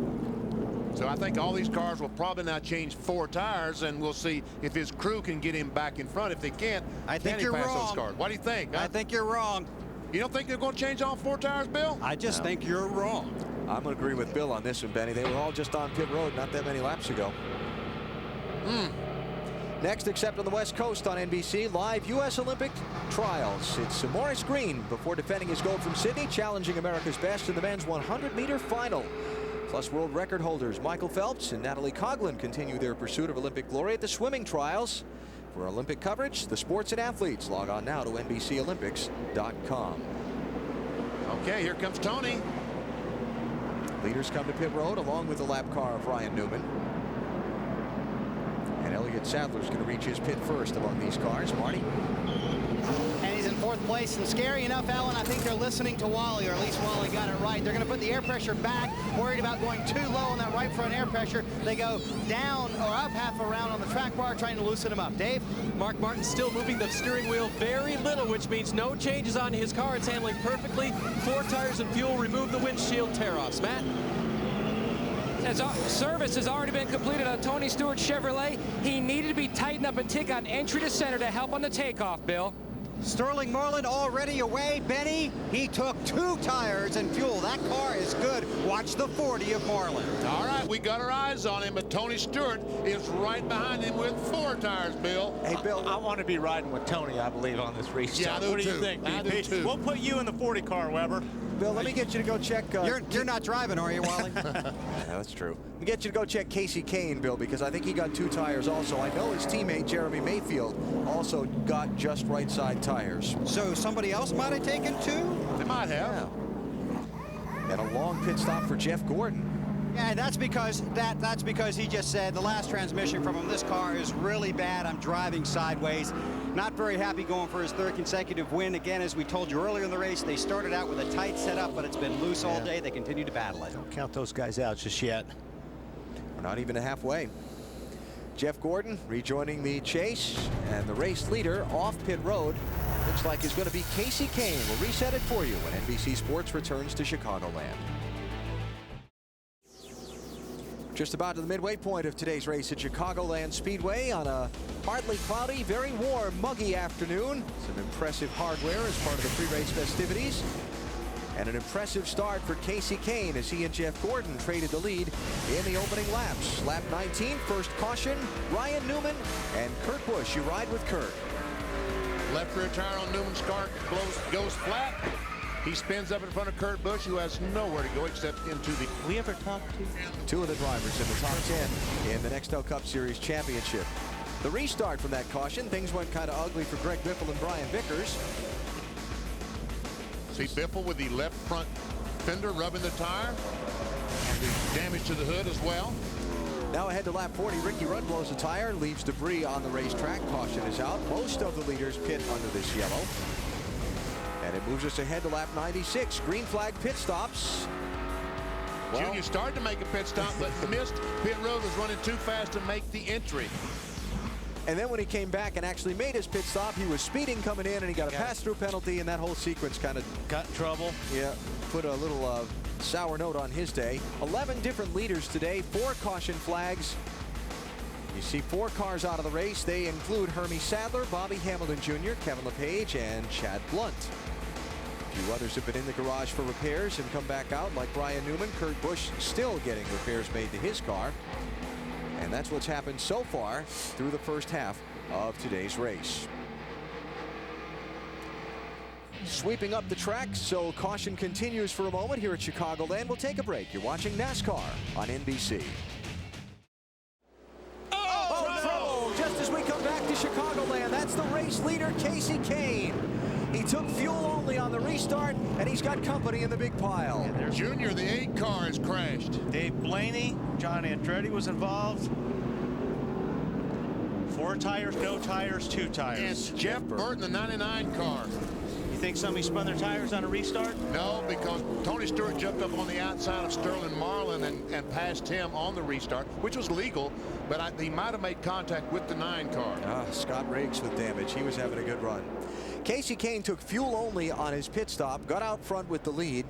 His teammate Jeremy Mayfield and Sterling Marlin only took right side tires. Tony Stewart was the first one with 4 tires. He got an incredible jump on the restart to the outside. You see Blaney waiting for help. I'm interested to see what happened myself, Wally. I did see Tony get that great jump. He did get a good start. Let's watch here. Tony gets on the outside of the 40. I think when he goes up on the outside of the 9, or wait a minute, we'll see. But you know what caused that? You got a guy that's not on new tire. Wow. BP, there's a big fight in the 20 pit. Tommy Baldwin, a number of the Dodge guys came down to talk to the 20 crew members. NASCAR officials do have Tommy Baldwin. They are trying to break this up. Huge altercation down here in the 20 pit, guys. Man. Here's my point on this deal, guys. When some guys take tires, some guys don't take tires. If you don't have new tires, you can't go into turn 1 as hard as the guy that's got new tires. So Casey Kane went into the corner, but he couldn't charge the corner like Tony Stewart, who had the new tires. Ever see Tommy Baldwin, the crew chief on the right, the light-haired fellow, the dark-haired fellow, Jim Pullman, the car chief. And it may not be over yet. No, doesn't look like it. That's the problem when you have the different tire deal. Jason Shapiro there, the NASCAR official.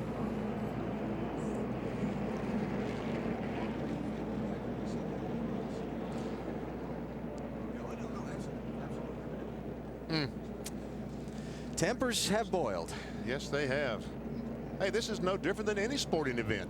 That happens in the booth all the time when Exactly. you guys aren't watching. Turn that camera off because I'm fixing to hit Wally. All right, let's go back and show it to you again. We wanted. All right, now listen. Here you got 20 on fresh tires. Now he gets a great start. Now the 9 doesn't have fresh tires, so he's going to have to be a little bit more careful getting the corner. He's going to back out early. Tony doesn't. He can drive in deeper because he's got newer tires. That's what caused that deal. He ran the back of the 9 car, just turned him, and into the wall he went. Tony just did not expect the 9 car to lift, and maybe he wasn't told that he was on older tires. Unfortunately, it took out a lot of good race cars. Never see the contact between the 10. Wow, but nobody did anything wrong on that deal. I mean, you know what I'm saying? You're driving the car to how the car feels. It just, you know, the 9 had to get out earlier because he wasn't on the fresher tires. See Dale Jr. get knocked around and spun. Second place driver in the championship.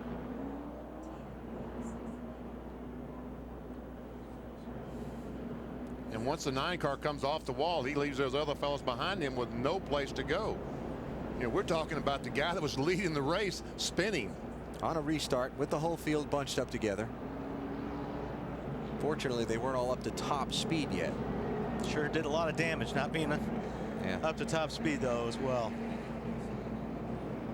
On board Dale Jr.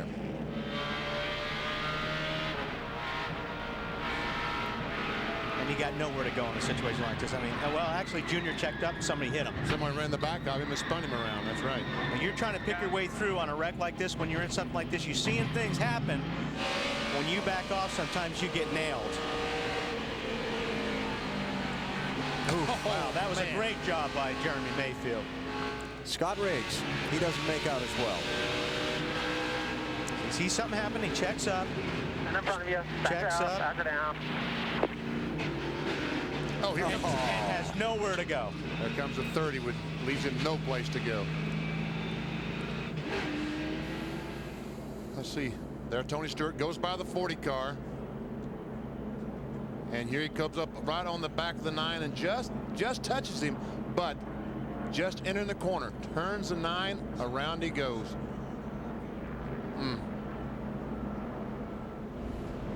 And you see Dale Jr.'s car on pit road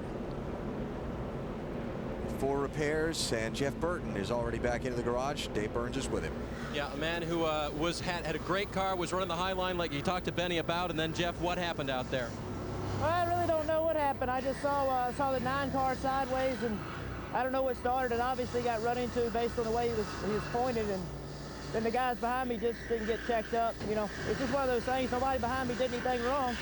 It's just it's just a big wreck. You can't see through these cars, and one thing led to another. Really disappointing. The Comcast scored was pretty decent. We had a easy top 6 or 7 car, and just bad luck right now.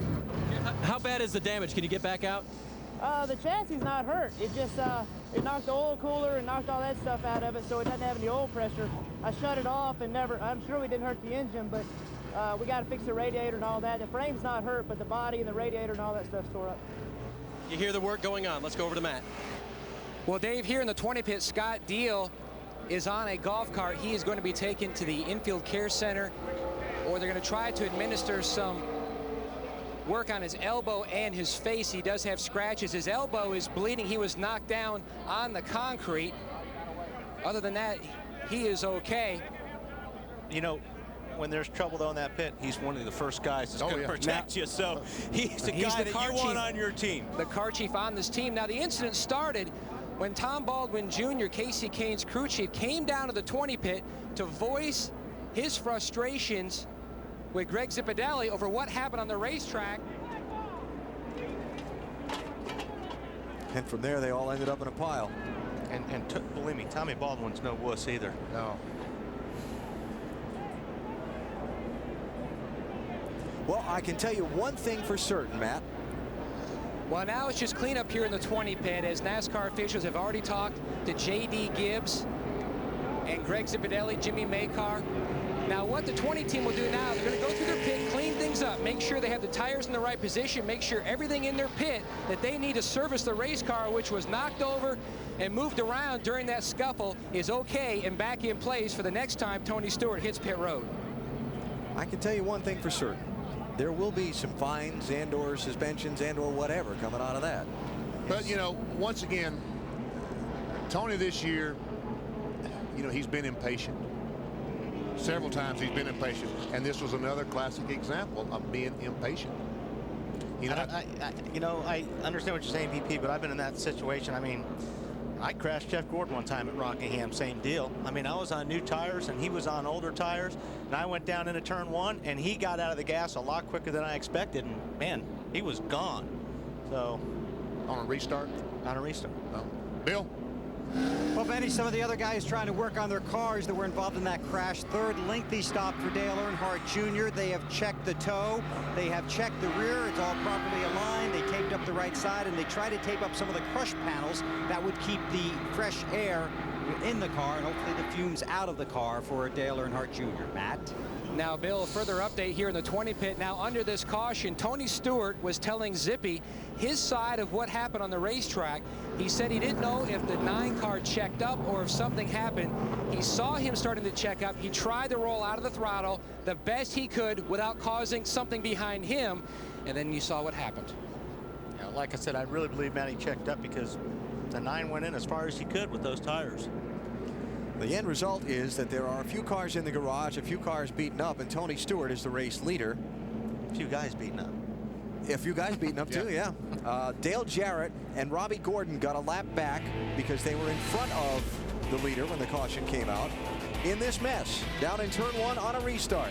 Casey Kane leading, contact with he and Tony Stewart, and the wreck was on. We're just about to the halfway point of today's race at Chicagoland Speedway. We'll be back in a minute. Those involved in the wreck. Jeff Gordon has made several pit stops. He continues in competition. John Andretti does as well. Casey Kane has taken his car to the garage for repairs along with Jeff Burton and Dave Blaney. Tony Stewart is the race leader over Sterling Marlin, Jeremy Mayfield, Jimmy Johnson, and Elliott Sadler. We have 22 cars on the lead lap. We added a couple there under that last caution. Scott Wimmer was the lucky dog, plus Dale Jarrett and Robbie Gordon. All right, BP, now we'll see if that 20 car takes off again because he's out front in clean air. We thought there was something wrong with this car earlier. We'll see if it was the traffic that was the problem. In the meantime, you got the guys in the back that are in traffic. Sterling Marlin, Jimmy Johnson back there. Remember that Marlin and Jeremy Mayfield only got right side tires on their pit stops there a little while ago. Casey Kane is with Marty Snyder. Casey, what happened? I just got the restart, going through the gears. I was just shifting into fourth. My car got loose and hit the wall. I don't know if obviously the 20 got in the back of me, but you know I don't know what the deal is there. You two do have a history. Do you think it was personal or just racing? Well, you never know with him, but you know, I don't think he's. It's tough to say with him. I don't really know. I just know that I was just getting ready to shift to fourth. My car was sliding a little bit, and as I pulled it into fourth, I was backwards in the wall. So it's too bad for our Dodge dealers team. It's disappointing. Were you aware of the altercation on pit road between your team and his team? I just heard about it. You know, I don't know. I don't know what to say about that. Maybe I don't know. All right, the young man truly had a shot to win this race, but he's done now. It looks like Tony Stewart's car is okay, Wally, because the last lap, he turned his fastest lap of the day. Yeah. Well, one thing you can say about... all right, we'll follow up on that thought in a second. Dave? Caught up with Tommy Baldwin now. Tommy, what happened out there on pit road? Just Tony Stewart doing what he's been doing all year, driving like a moron. You know, there's no reason to do that stuff. And he gets away with it all he wants, and all NASCAR does is fine him. He's got plenty of money. The guy needs to sit out a race. That's it. What was your intention when you went down to Greg to talk about it? Talking to Zippy and tell him, you know, his driver's a moron. I got off the pit box. They started pushing me. Then the official grabbed me. I don't know what happened after that. All right, it was a big melee, guys, and Tommy Baldwin obviously not happy what happened to his car today. And Tommy has been invited to visit with NASCAR officials at the conclusion of today's race.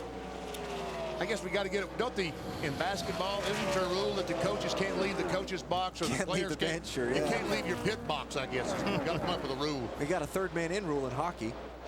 You can't be the third man in the fight. Okay, well. Tommy and let's see, it was Marty interviewing Casey, referenced history between Kasey Kahne and Tony Stewart. And just to bring you up to speed, if you don't recall the history, this goes back to Darlington in the spring. Kasey Kahne, the 9, goes up. He thinks he's clear of Tony. Goes up and makes contact with Tony. Goes down the corner, and in my opinion, Tony deliberately spun out the 9 car. I'll go with you on that one, BP. And so that is, I think that kind of started things, the ball rolling. But I don't know. I just see this thing different. I just see that Tony Stewart has got a lot of steam, and all of a sudden that 9 car, whether he was shifting gears, whatever, slowed down in front of the 20 car. Oh, I don't think this was a punt, a deliberate thing here. No, I don't think that see at all. this as an intentional. I don't think Darlington had anything to do with just happened. But it happened. Well, but it happened. And the tempers boiled. Yep. And the results you saw. And by the way, Greg Zipadelli, Tony Stewart's crew chief, has been invited for a visit with NASCAR officials after the race too. I'll stand by my earlier statement. There'll be some money cashed in later this week, and some fines and other things handed out too. Tony Stewart leading this race. The 41 car of Casey Mears is a lap down. He's the first car a lap down in 23rd position. The next car chasing Tony is that car, Jimmy Johnson, 2 seconds behind. And right now he's about as fast as Tony Stewart, running about the same speed as Tony Stewart. But Tony has a 2-second lead, just like you said, Alan. Maybe he's coasting a little bit right now. And Casey Mears is staying right with Tony Stewart. He's running very well right now. He's running great lap time. So he can get that lucky dog if the yellow comes out, or if he's lucky enough to pass Tony. Casey had to make an unscheduled pit stop at lap 118, which dropped him off the lead lap, which is the hole he's trying to dig out of now. How about Tony Stewart's team, Matt? Well, guys, to answer your questions about the race car before this caution, now Tony had never said anything on the radio concerning that contact. Basically what he needed help with, he needed the race car to be tightened up just a tick from the entry to center of the corner, especially on the takeoff, meaning when they dropped the green flag, the first part of the run. That's where he needed the most help, because he felt like he was giving up too much time before the car finally came in. But when he was having problems was later in his run, where Benny and I saw it looked like there may have been some problems after he had contact with John Andretti. So that's what we thought was the fender problem.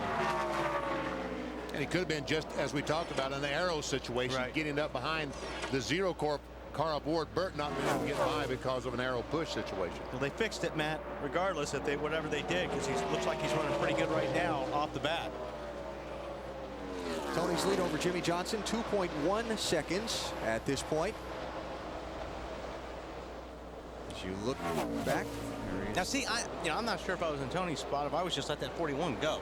But the problem is, if the 41 slows down, Wally, and it is an arrow push situation, he will not be able to pass him like he couldn't get by the 0 car aboard Burton. I think I'd get on my radio and I'd tell my spotter, listen, if I let the 41 go, he's going to have to go. If I get back to him, he's going to have to let me pass him.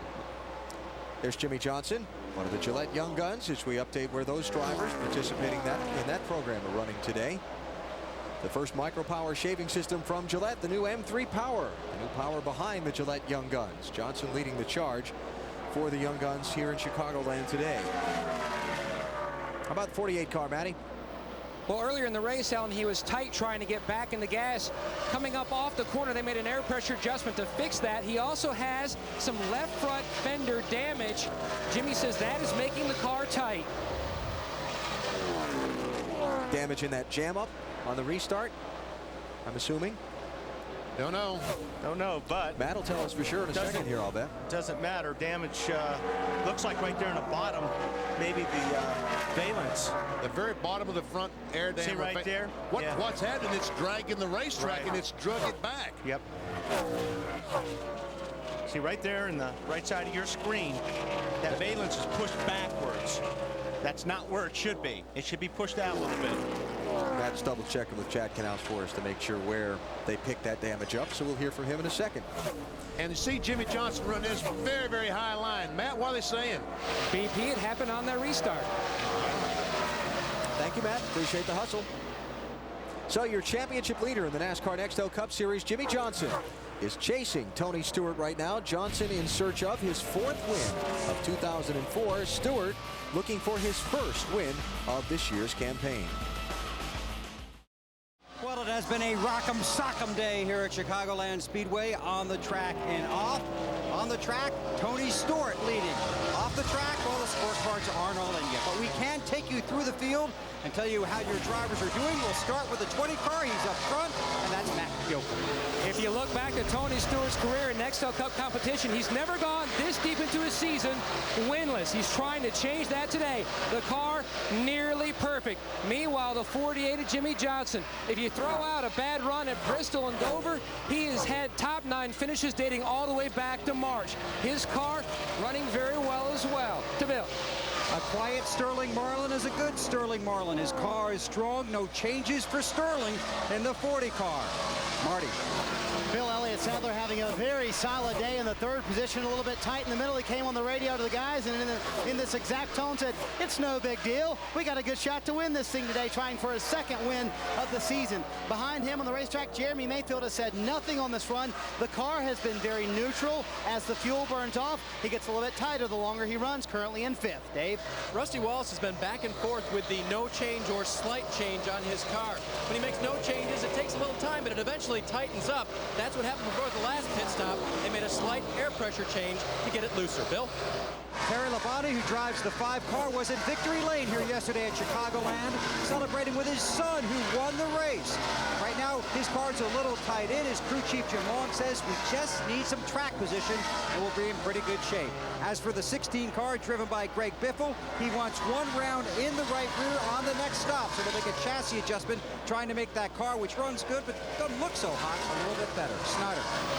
Bill, how about this rebound for 2-time Chicago winner Kevin Harvick? At one point, 2 laps down under green flag pit stops. Now he's in 9th. The car was a little bit tight, but it's very good. Kevin's still in the game here. Behind him, Dale Jarrett on the racetrack, running with the leaders after he got down when he cut a right rear tire. DJ has said nothing. Very happy with the race car right now. There are your top 10 of 21 cars on the lead lap. Tony Stewart's advantage over Jimmie Johnson is shrinking.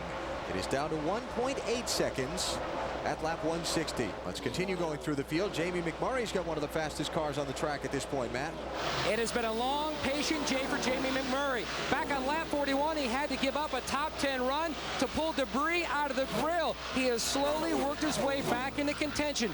No adjustments on his last stop. He says the car is good, Dave.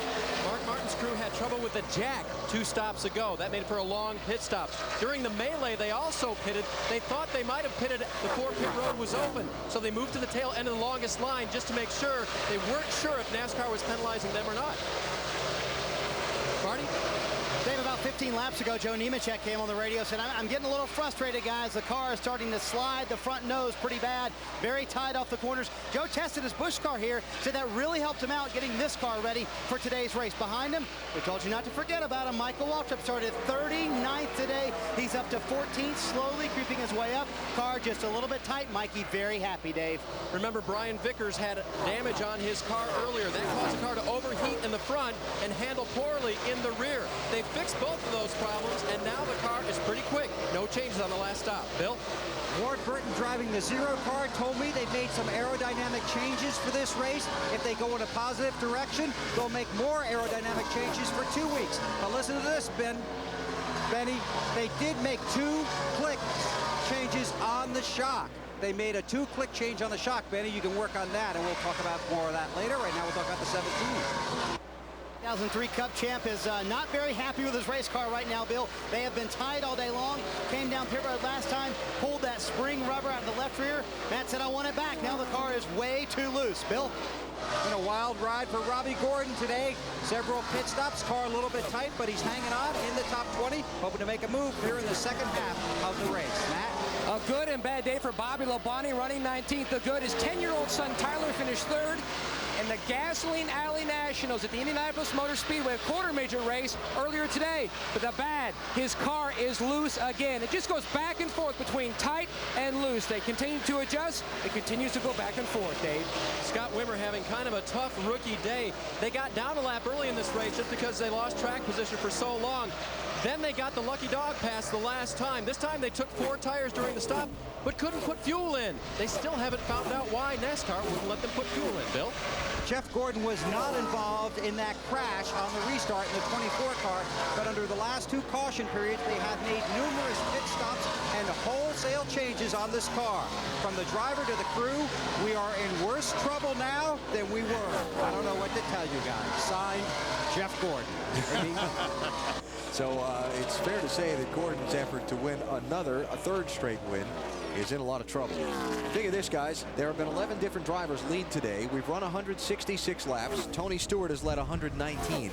That doesn't leave a whole lot for anybody else. No, it doesn't. And now Tony's getting up with these other cars, Benny. So we'll see if this slows him down or if he struggles a little bit where Jimmy Johnson can make some ground up, because his car doesn't handle as well around other cars. He comes around Jeff Green. He got pointed by Jeff. But now he's going to run up on Jeff Gordon, the 24 car, who wants to stay on the lead lap.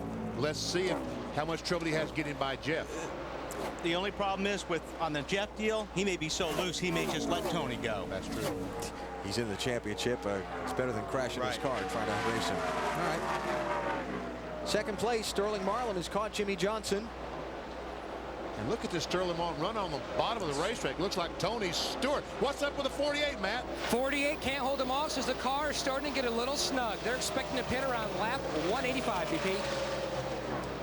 We've got a little time before those pit stops. We'll come back, see if Tony Stewart laps Jeff Gordon. May not have to wait even that long.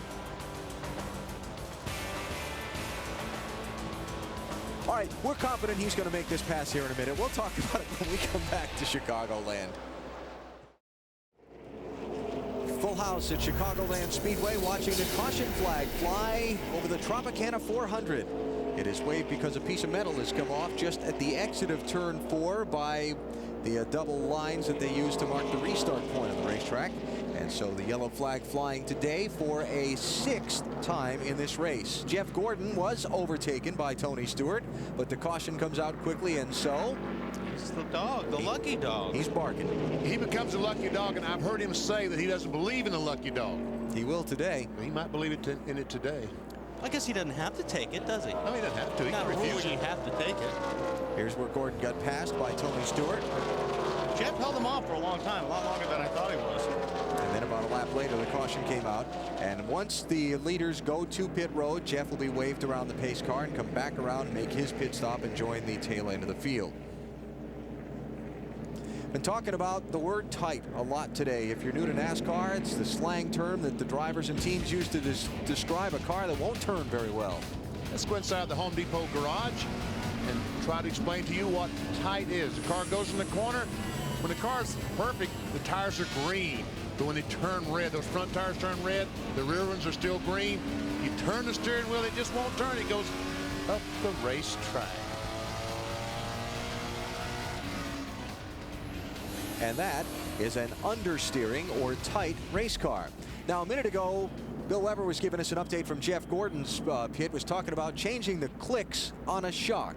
Demonstrate, sir. And it's simple as this. See the pink line? Now, why these guys would use pink, but it's 1, 2 clicks, and let's change the shocks. And change the chassis. And I'll try to make this simple so Bill Weber can even understand it. Basically, it's just like a spring. It makes that shock softer or stiffer.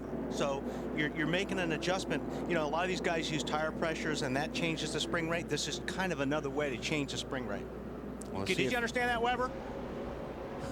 I doubt it. You were perfect, Wally. I was speechless. He's getting ready for pit stops is what he's doing. As the leaders come in, what will be at lap 174, and we go to Marty. Elliott Sadler on the back end of the road, back into pit road. Currently running 4th car, slides the nose just a little bit in 1 and 2. He said, I don't know what to do to keep up with these guys. Car's just about perfect. Half around up on the track bar, trying to loosen them up just a little bit. Dave? On the bottom of your screen, Rusty Wallace's car a little bit tight. Track bar adjustment in the right rear, also pressure into the right rear tire, Matt. Tony Stewart now just a smidgen on the tight side. They're going to back up an air pressure adjustment they made on the previous stop, Bill.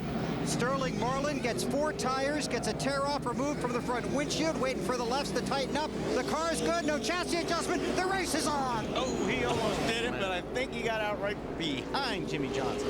Yeah, I'll say 20-48 there, Johnson and Tony Stewart. Well, that's what I just said. All right, here we go. It's Tony Stewart comes off pit road first. Now the question is, where does Sterling Marlin fit in this deal? Ooh. Oh, how do you judge that? I guess he's fourth. Yep, Elliott got him. And Jeremy Mayfield. Everybody on the lead lap that pitted there, 4 tires on the stops. 93 laps to go. That's going to set up, if we were to go green from here to the finish, a very brief visit to pit road for some fuel in the late laps. And maybe 2 tires. That's still to come. Tony Stewart holds the lead through the pit stops, and we're under caution at Chicagoland Speedway. No racing next weekend, but in 2 weeks on TNT, we have a triple header of coverage for you. Bud Pole qualifying from New Hampshire on Friday, July 23rd, 3 p.m. Eastern Time. Saturday the 24th, 1 Eastern. It's NASCAR Busch Series Racing presented by Midas. And on Sunday, July 25th on TNT, NASCAR Nextel Cup Racing from New Hampshire, 1:30 Eastern. Coverage, of course, beginning with Discover Card Countdown to Green. Get a week off. We need it. Yeah, I know you've been working so hard lately. Yeah. We didn't want to overwork you here. Wanted to let you get back in the flow. Slowly. 90 laps to go on the restart. And 21 cars on the lead lap. Tony Stewart, the race leader, followed by Jimmy Johnson, Elliott Sadler, Sterling Marlin, and Jeremy Mayfield. Casey Mears in the 41 is the first car a lap down in 22nd place. Tell you what, every restart so far today, somebody has had a problem. It looked like the 88 had a problem that time on the restart. Jarrett restarted in 9th place. As we watch this battle, cars going in turn 3. Jimmy Spencer was not able to get up to speed quickly in the 4 car. Okay. All right, Jimmy Johnson's got his best shot. He's right there behind Tony Stewart. Can he do anything with him? Take the whoa. Boy, that car looked like got a little bit loose in there. Jimmy Johnson had 48 car. Now you're 2 of them, you got to figure out how to get around them. That's the really tough part. Tony Stewart's been working that bottom lane, so Jimmy's going to have to look at the high side to try to make a pass. And I tell you what, when you do that, when you move up the racetrack just a few feet, it makes that racetrack so much larger and turns the engine maybe a couple of 100 RPMs more than you were turning it. And sometimes these things will not run 400 or 500 miles. Jimmy Johnson, even if he finishes second to Tony Stewart today, going to gain some ground in the Nextel Cup Championship standings. Remember, Dale Earnhardt Jr. was involved in a wreck a little earlier, and Jr.'s running 22nd, a lap down. You know, another problem with that, BP, is your engine will peak out sooner because you're running more RPMs on the high side. So your engine will fall off quicker when you get down the straightaway. They make power up to a certain point, then they go flat. This is as close as anybody's been to Stewart for a while. Johnson looking outside. Here we go. Now he's looking inside. Crossover. He's got a fender. He's there. Still outside. Outside someplace. Tony Stewart in the 20 car has not been today. Great job, Jimmy Johnson. Are the man. Do it. New leader. And I think Tony gave him a little bit of a break there. Why? Well, because it was close coming off of that turn 4. And I think if Tony could have stayed in the throttle, he would have gotten that 48 loose.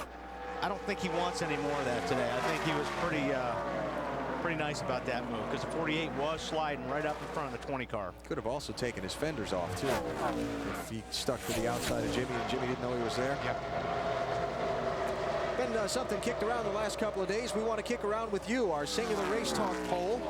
There's a lot of talk that NASCAR is going to implement a green-white checker finish system for the Nextel Cup Series, similar to the one they use in the NASCAR Craftsman Truck Series. Certainly been some displeasure expressed by fans at a couple of tracks with races finishing under the yellow flag, and we want to know if NASCAR should change the rule in order to guarantee a green flag finish, like now, later this season, not at all, or next season. I think that's going to be an easy one. What the answer's going to be.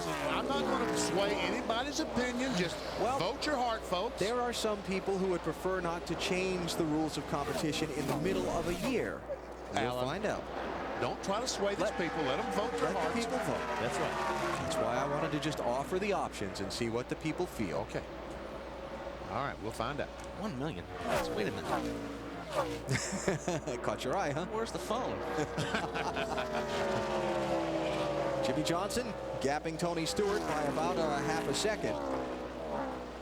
I talked with Chad Canales, Jimmy Johnson's crew chief, this morning. They spent a lot of their time in yesterday's final practice scuffing tires, putting a brand new set of tires on the car, going out, running a half a lap with it, then coming back in. And I asked Chad the purpose of that. He said because there have been some minor inconsistencies between the sets of tires, like you said at the top of the broadcast, Wally, they want to know what they've got on the car when it comes down to this part of the race. That's right. You go out and you run 2 or 3 laps on a set of tires. If you don't like a set of tires, if there's a set of tires that are scary, you're going to know it in those first 3 or 4 laps. So it's exactly what they were doing.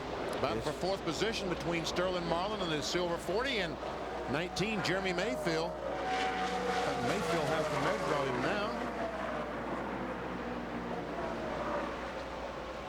And makes the pass.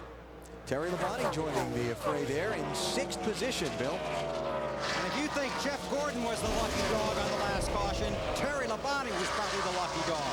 This is the right front tire off of Terry's car after just 53 laps.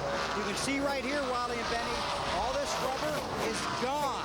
Terry couldn't feel it. The car was just starting to get a little tight. This was a scuffed tire when they put it on. A lot of talk about that here, as Alan was alluding to. So that's something we'll have to watch for in the closing laps of this race. Tire wear, a problem yesterday, and a question perhaps down the stretch here at Chicago. Sometimes the track can cause that. Sometimes the setup can cause that. Sometimes the tire. Sometimes a combination of all three. But Bill, what did they do to fix that? They took it off. What did they do to fix it for the next one? They made a chassis adjustment there, a wedge and air pressure adjustment. I'll double check with Jim Long to find out. Yeah, I was going to say the air pressure adjustment is what's going to do it. The reason that's happening, in my opinion, is that they're starting the tires down too low on air pressure. What that does is that builds the heat up too fast. When you do that with these tires, they separate, and that's a lot of it. Another problem, BP, is a control arm issue, but I don't think that's the issue here. I think it's pressure issue here. When I talked to the Goodyear engineers this morning, that's what they felt like the problem was a tire pressure situation where the teams, in trying to make their car handle, had dropped the pressure down too low. Right. How about Terry Labonte by Sterling Marlin into the top 5. He's chasing his Hendrick Motorsports teammate Jimmy Johnson. The NASCAR Nextel Cup Series championship leader, Tony Stewart, has dominated the day, but as we get into the final 78 laps, it's Jimmy Johnson who's the man out in front in pursuit of his 4th victory of the 2004 season. 930 acres, 75,000 seats. The massive 1.5 mile Chicagoland Speedway filled to capacity today for the NASCAR Nextel Cup Series 18th race of 2004. Tony Stewart has dominated the race so far, but the fans here right now seeing Jimmy Johnson lead into the final miles as we close in on the 300-mile mark. Our lows improvers and snoozers, guys who've improved the most from their starting position to where they run now. Sterling Marlin not doing too bad. He's picked up 26 spots. Michael Waltrip 24, and DJ started 29th, is currently running 7th. Great move on his part. And that's after an unscheduled pit stop and went back down a lap and got back a lap. But I guess we've got another graphic that says we got some snoozers. Oh no. Well, Casey Kane, yeah, that was a crashed. Deal. Yeah, he crashed. Ryan Newman crashed. And Jeff Burton crashed. So yep, that's the not good side. And Alan Bestwick should be on there somewhere. Crashed. That'll be tonight. Boy, that car is so good. I mean, Chad and these guys have done such a terrific job with this 48 car. Man.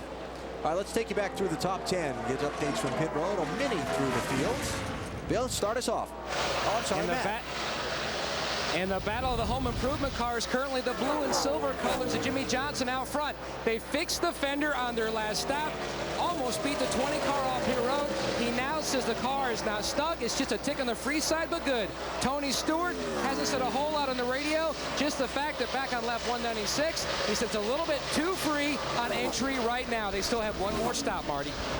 Elliott Sadler trying to run those front 2 guys down. Matt, he's in 3rd, a little bit behind there, has not said a word since the last pit stop. This is an in-house Yates chassis. He told Todd Parrott, I want 5 more. more just like this. He loves this race car, same one that won at Texas. Behind him, Jeremy Mayfield. He said before this last pit stop, the car's just not in the track like I would like. Handles fine, just not in the track. They made a wedge adjustment trying to help him out, trying to catch those front guys, Bill. Terry Labonte in the 5 car, his best finish so far this season, 7th 3 times. Remember, we showed you that right front tire. They did not make any adjustments to the car. The adjustments we talked about were made earlier. No adjustments. They're hoping that was just a one-tire situation, that it won't come back and bite them. Sterling Marlin in the 40 car has been quiet all day, except on this set of tires, which, to put it mildly, he does not like. Chasing the 5, but he's not by him yet. Dave? Well, Mark Martin, after his troubles on pit road, still has a very fast race car. Actually lost a position on the restart back to 11th, and has now passed 4 cars, and he's running down Terry Labonte. Marty?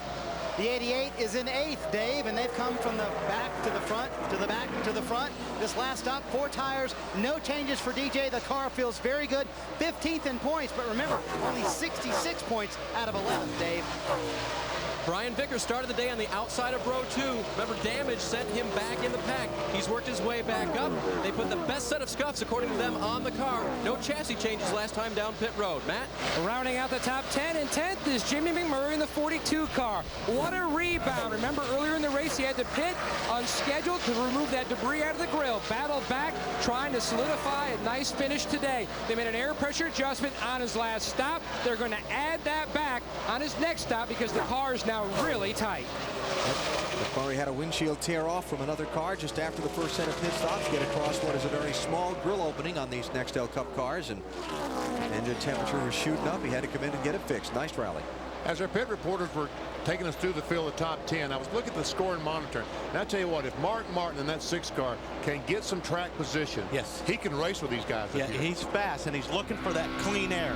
I mean, his car, when he was separated from these cars, he ran them down really, really fast.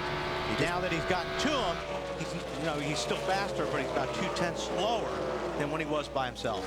He just passed Terry Labonte and left him for 6th. Now he's working on Sterling Marlin for 5th. He's going to get him right here, Dave. And Alan, he is trying so hard. After they had trouble on pit road, he came across the radio to his guys and said on the second time, which was actually Mark's fault, he said, guys, I know that last one was my fault, but help me. Let's get our stuff together. We've still got a great race car. We can still do this. Let's work together. Weber? Dave, Terry Labonte's starting to go the wrong way here at Chicagoland, and while you have to wonder, we saw that right front tire after 53 laps, you'd start wondering if he's got a tire issue and the handling of that car starting to fade. I'm telling you what, Bill, I'd be surprised if he didn't. If they did not make an air pressure change, I'd be real curious to see what that right front tire looks like when he comes in, because you are right. He's been dropping back. He's lost 4 positions here in about the last 5 or 6 laps. And the one reason they didn't make a change because they were happy with how the car was handling, and they didn't know that tire problem existed until they already had it off the car. Ah, that's a good reason. That's a real good reason. And if you can get away with running that pressure low in that tire, it's going to turn better. But that's the trade-off. You're really pushing the envelope on having troubles with the tire by running the pressures that low. So you see Dale Jarrett by Terry Labonte to pick up 7th spot, and the 2-time champ is back to 8th. 62 laps to go here at the Chicagoland Speedway. Jimmy Johnson out in front of Tony Stewart by 1.5 seconds. Johnson trying to close in on that #1 spot for the chase for the Nextel Cup. Tony Stewart's dominated today, but Jimmy Johnson of El Cajon, California is the leader in the late laps. Back at Chicagoland Speedway, caution is on the track. Mike Bliss has just crashed off turn 2. All right, now we're in a situation that all these cars can make it to the end of the day. So pit crews, get your A game. Mike Bliss running in 26th position. A couple of laps down to the race leader at the time of his accident. The NASCAR Busch Series competitor for Joe Gibbs Racing, who started today in 7th position, but he has hit the safer barriers a good pop over in the 2nd corner. Let's take a look here, BP. Coming off turn 2. The last part of it there. Didn't look like anybody was around him to make contact. Just a simple losing control off the corner. Did get the safer barrier, though. Much welcome. Much welcome. He thanks you. I talked to a guy the other day that told me that these safer barriers will reduce the impact about 40% on average. I can believe that because I've hit enough without them. That hurts. I know it does. And you see Mike out of the car, so good news for his friends and family, and Mike Bliss okay, but the caution is out in this race. I think we're going to see any two-tire stops right here. I don't think so. Everybody's going to take 4. Casey Mears is a lucky dog, and he has been a very fast car all day long, so this is a big break for him.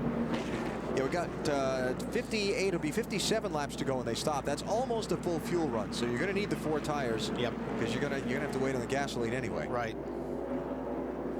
Now here's where the pit crews earn their money. What were those 2 words we talked about earlier today? Track position. Yes. If Tony Stewart's crew can get him out quicker than Jimmy Johnson's crew. This is or if Mark Martin's crew can get him out. Yeah. I tell you what, he is very fast in that 6 car. Here they come. Critical final pit stops. Marty Snyder starts us off. Or the M&M's gang might win this race off pit road. They're nicknamed Chocolate Thunder by themselves. The last 2 stops, 13-2, 12-9. Half round out of the left rear. Elliott's just a little bit tight. Todd Parrott said we need 4 tires to go to the end. Dave? Redemption time for the 6 crew. Air pressure adjustments in 3 of the 4 tires for Mark. The car is just a little bit tight. They coming around to the left side, trying to get off pit road first. Matt? The top of your screen, Jimmy Johnson, the leader. An air pressure adjustment in the right rear. They're going to take a half a pound back out of the inner line. It's going to be a battle off between the 20 and Stewart and the Home Depot car, the Lowe's car. Looks like the 20 got him. And right now, the all, Bill. 40 and the 19 are out in front, Bill. Yeah, the 40 took 2 right side tires and fuel, and I'll tell you, they better make sure that fuel thing got full, but they gambled on 2. We'll see how it happens. Sterling was a little loose getting in the 1, but he said it's not too bad. We'll see what happens. And they're not the only ones that took just 2 tires, Bill. Jeremy Mayfield got 2, and Joe Nemechek in the 0-1. Right side tires only. How about 25, Dave? No changes on the chassis, Alan. They did take on 4 scuffed tires and filled it full of fuel. Brian very happy with the car. He got off pit road very well, too. Man, that's a long time on left side tires, BP. How about the 19, Marty? Yeah, and Jeremy Mayfield said the only adjustment I want is a little track position. They've had a great car all day long. They've tried it before. It worked before. 2 tires for the 19 bunch. I agree with your statement before, Wally. The question is, did they get it full of fuel? Yeah. They weren't there very long. No, I bet not. We'll find out. 57 to go here at Chicagoland Speedway, the Tropicana 400. You're watching NASCAR on NBC. NBC Sports is live, Chicagoland Speedway, Joliet, Illinois, for the Nextel Cup Series, running under the NASCAR banner. Teams coming around to get the green flag this time by, beginning to double up. These teams have next week off. For some of them, that's not going to matter. For example, the 24 team of Jeff Gordon came in here. They won their 4th consecutive pole on Friday. They were chasing their 3rd consecutive win after victories at Sonoma and last week at Daytona. But it's been a dismal day for the 24 bunch. They're not going to win. They're not going to make up any ground in the points. And they're going to hopefully pick up ground when this series resumes in 2 weeks at Loudon. They have waved off the green flag here at Chicagoland Speedway, so they will take at least 1 more lap under caution before we go back to green, and that gives us an opportunity to take you inside the field. Throughout the race, several times we take you inside through the field to let you know how the top 20, top 25 are running. But let's take you inside the field. For example, there's Ricky Rudd. His best finish this year, 11th at Richmond, still looking for his first top 10. Under that throwback paint scheme is the blue of a Mark Martin car. They were hopeful that coming in here that they would find some aerodynamic things that would help Ricky run better, but it hasn't worked out for him today. Be another disappointing finish. Ricky wanted to make it clear at age 47, he has not surrendered, and if you heard his voice and looked into his eyes, you can still hear and feel his passion for racing. Dave? Bill, Ken Schrader is struggling today, running 4 laps down, but you know that he is more feared than Barry Bonds. In a charity softball game on Thursday evening here in town, he had the bases loaded before him, and they would not pitch to him. Threw him 4 straight balls, walked in a run, and Kenny went to first. Matt? It was a good day and a bad day for Kyle Petty. The phone call no father wants to hear Thursday morning. He was told son Austin was injured in a motorcycle accident. Not of his doing, but he will pay the price. Both ankles broken, pins in both ankles. The good news, he will be okay. The news got even better. They raised $50,000 Thursday night in a softball game for the Victory Junction Gang Camp, a camp for diseased children in the memory of Adam Petty, who we lost back in 2000. His birthday, yesterday, he would have been 24. Marty? Matt, all these teams on pit road work very hard, but Brendan's Gone team, many of them moved from Las Vegas to Charlotte, North Carolina. They've got no more than 1 day off a week. Shane Wilson told the team this week, you'll have 4 days off after we test Indy. The man who pushed for it, Brendan Gone, said give the guys a break. We go back to green in Chicago. And we do so with 53 laps to go in this race. And the 40 car, once again, vapor locked. You know, it cost him the Brickyard 400 a few years ago. Same thing again. The fuel gets so hot that it boils, gets an airlock in there. We've seen that a lot today, VP. A lot of different guys have had that problem. So Sterling Marlin, who was the race leader, is shuffled back. Now it is Jeremy Mayfield who leads, with Tony Stewart second and Jimmy Johnson third. Oh, and by the way, that's Dale Earnhardt Jr. in front of the leaders. Tail end of the lead lap if he can catch a caution. He might be able to make something out of this day yet. Let's watch this restart here. Watch Sterling. Go. Did you see that puff of smoke? Was it a vapor lock or a missed shift? Could have been a missed shift. That may have been a missed shift. Yeah. Hey, Benny. Yeah. You're right. Missed shift? Yes, sir. Ah. Oops. Oops. Here So I was thinking it was mechanical, but like Sterling. Made a boo-boo. That'll drop him to 4th place and put a bit of gap between he and these front three. Remember, Jeremy Mayfield just with 2 tires on his pit stop. Tony Stewart, Jimmy Johnson with 4 fresh Goodyears. I want 4. I don't think 2 is going to be able to hold them off. Jeremy Mayfield winless so far this season. He does have a couple of second-place finishes. Owensboro, Kentucky native has taken 2 tires on a few different times today, Marty, for track position. Yeah, and Kenny Francis just came on the radio and said, remember how good the car was earlier when we took 2 tires. And also, I want to reiterate to you, we are not conserving fuel. You go for everything you need out there on the track. Okay, so they got it full. So Mayfield leading Tony Stewart by just a couple of car lengths. Under the green with 50 to go. Talked earlier about the green flag finish, the green-white checker that is potentially coming to NASCAR Nextel Cup Racing. We knew the answer. I knew the answer to that. Hey, but looky here. You got 24% over here. That's a bigger number than I thought. It is, too. I thought that number 66% would be about 86%. Yeah. Ooh, wow, that was close up there in turn 2. Brian Vickers. And with half the season remaining, do you want to see the rule change for a green-white checker finish? Do I want to see it as a booth boy or as a driver? Both. Don't want to see it as a driver. As a booth boy. Love it. Can't wait. That's right. It's totally different because, you know, as a driver, you're getting set up for those last 3 laps at green-white checkered for disaster. And I don't want to see that. But, man, as a fan, the fans are going to love it. So there's 2 different opinions. I know you're all for it, BP. I was not for it, but again, I'm on the fan side. They go through enough to be here and pay their money to watch this race, watch it home on TV for 3 or 4 hours. They deserve to see a green flag finish. Details forthcoming soon from NASCAR, according to President Mike Helton, who talked with us about it on Thursday. Now, we heard. We'll get back to the cause of Wally's ooh-ooh there in a minute. First, Mark Martin. We've been talking about him having a good day today. He just took 6th place, rather, away from Joe Nemechek. Listen here. Ooh, this motor's big. Yeah, that you don't hear often from any driver, let alone Mark. But I'll tell you what, when you've got a good handling car, you think you got 200 horsepower more than anybody else. Here we go for the lead.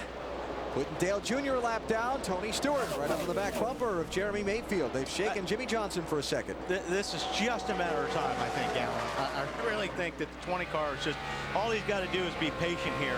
The 19 car with just 2 tires is not going to have the grip that Tony Stewart's going to have in another 10 or 15 laps. What do you think, Matt? Well, he just needs a little bit of time to showcase what that 20 car will do. It takes a little while for the car to come in. It starts out a little free on the get-go. They made a slight air pressure adjustment to speed up that process for this final run. Dave. Matt, on the radio yesterday during practice, Mark Martin was heard to utter that same sound, that woo, and that was when he passed a car that he hadn't been able to pass here before. It was a 12 car Brian Newman and the last year's winner, and that's when he knew he had a really good piece for this weekend. All right, so Mark running in 6th place with big motor.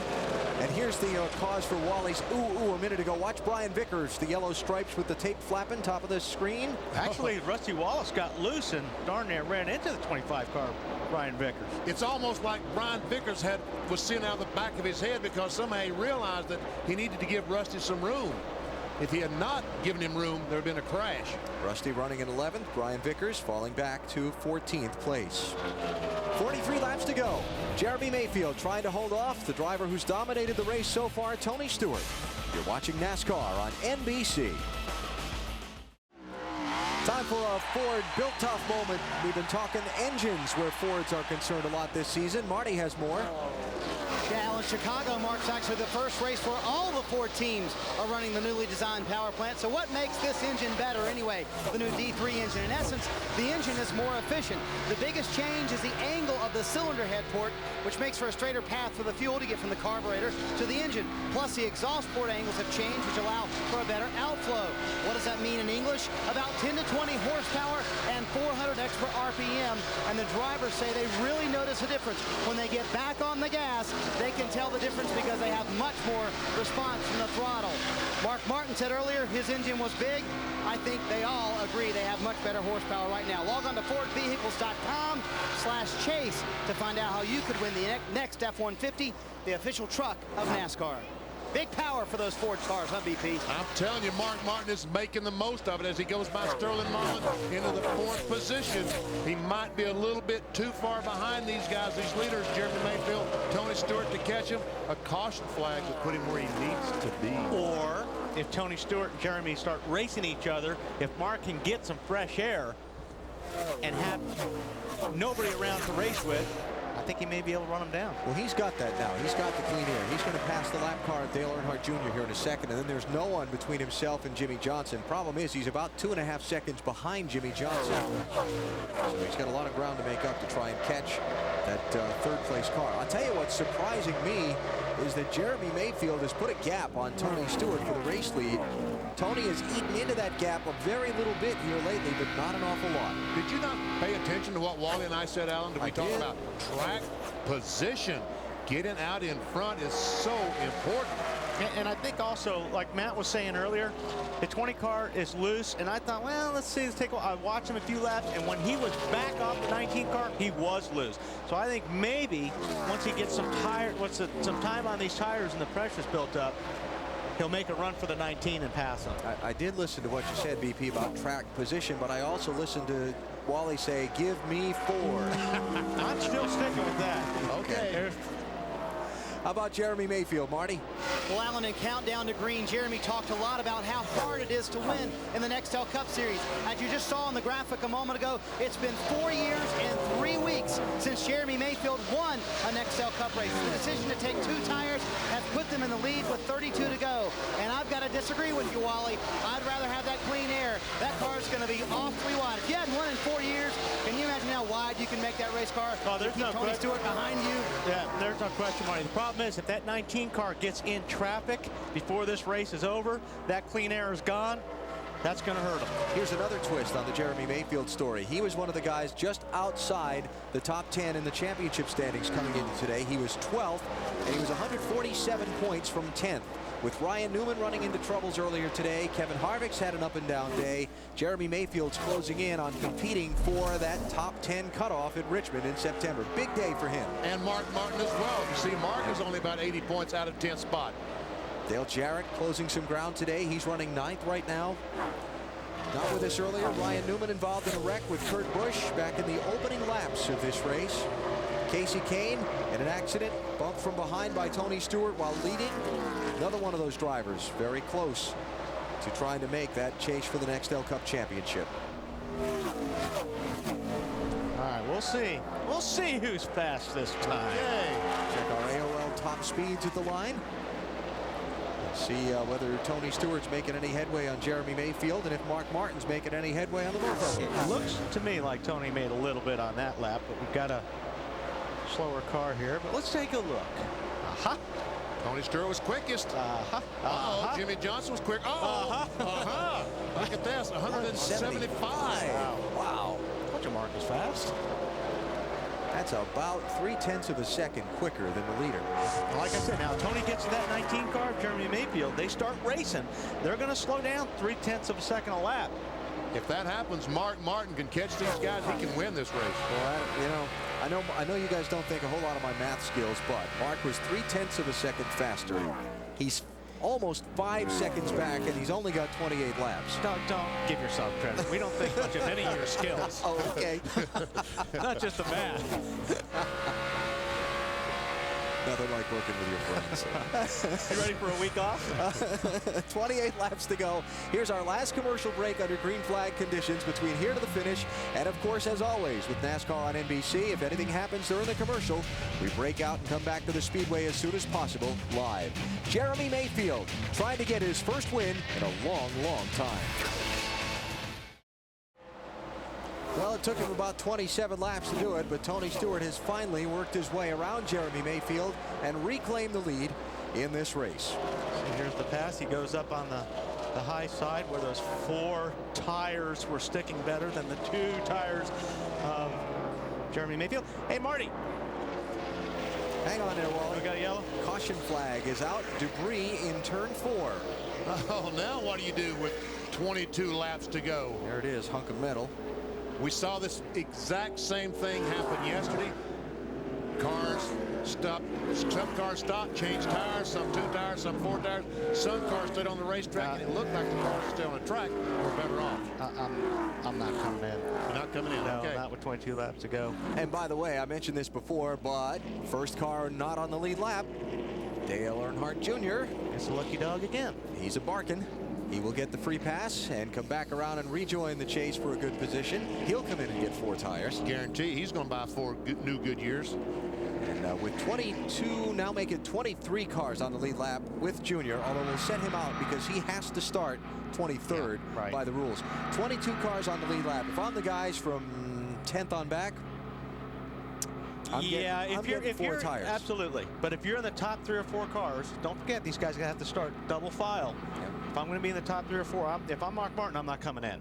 No, I don't think Mark Martin's going to come in. And he's in 4th right now. All right, here we go. Track is the pit road is open. All right, who's the first car? Joe Nemechek. Joe Nemechek. Which is an 8th. 8th place. DJ, Rusty, Biffle. And they'll all, well, a couple guys in the back stayed out. I'm surprised Robbie Gordon stayed out. Go ahead, Marty. Well, Del Jarrett felt like this was the only way they could really gain some track position, kind of mired back there at 10th. A little bit tight for DJ, half a round up on the track, or the wedge bolt, and 2 tires only. Dale Jarrett gets 2. And Joe Nemechek. All right, we are under the caution. We'll reset it for you when we come back. See how this finish shakes out. Tony Stewart out in front, coming up on 20 laps to go here in Chicagoland. 4-year-old Chicagoland Speedway filled up today with NASCAR fans watching the NASCAR NXT Cup Series in the 18th race of 36 in this 2004 season, and it's been a pretty interesting one. We've had some twists and turns. One thing we know for sure, that the teams have got all the Sunoco fuel on board they need to get them to the checkered flag. Yes, they do. Good to see the Sunoco folks here. And Wally, you started in modified racing up in the Northeast. I guess you use a lot of the Sunoco fuel. Yeah. Let's hear from some crew chiefs before we go back racing for this final sprint to the finish. Matt, you're up. Zippy, not a lot of debate on the radio whether to stay out for track position or pit.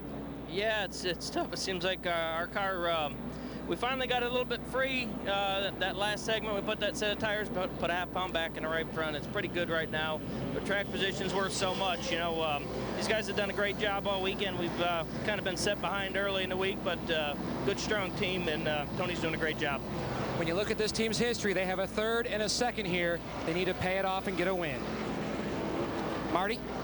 Matt, Kenny Francis, crew chief and cheerleader for the 19 team, and kind of trying to encourage Jeremy on what happened when Tony passed him, and is the restart the best place for him to pass him back? We've been, you know, Jeremy said he got a little bit tight there off 2. We felt like that was where Tony was beating him. So, you know, we're going to try to give it our best shot. I know he's going to do everything he can. Jeremy's done a real great job all day. Our Dodge has run good all day. The 2 crew's done a great job in the pits, and just want to thank all the Dodge dealers out there, and maybe we can give them something to be proud of here. Dave? Petrison, Marcus finally caught him. Can he get him? I hope so. I mean, we've been pretty good here. The Meijer Ford Tour's been awesome all day. A little miscue on pit road and stuff, and but he's done an awesome job, and hopefully we can go run him down and get him. We were faster that last run, so hopefully we can get him in the last 20.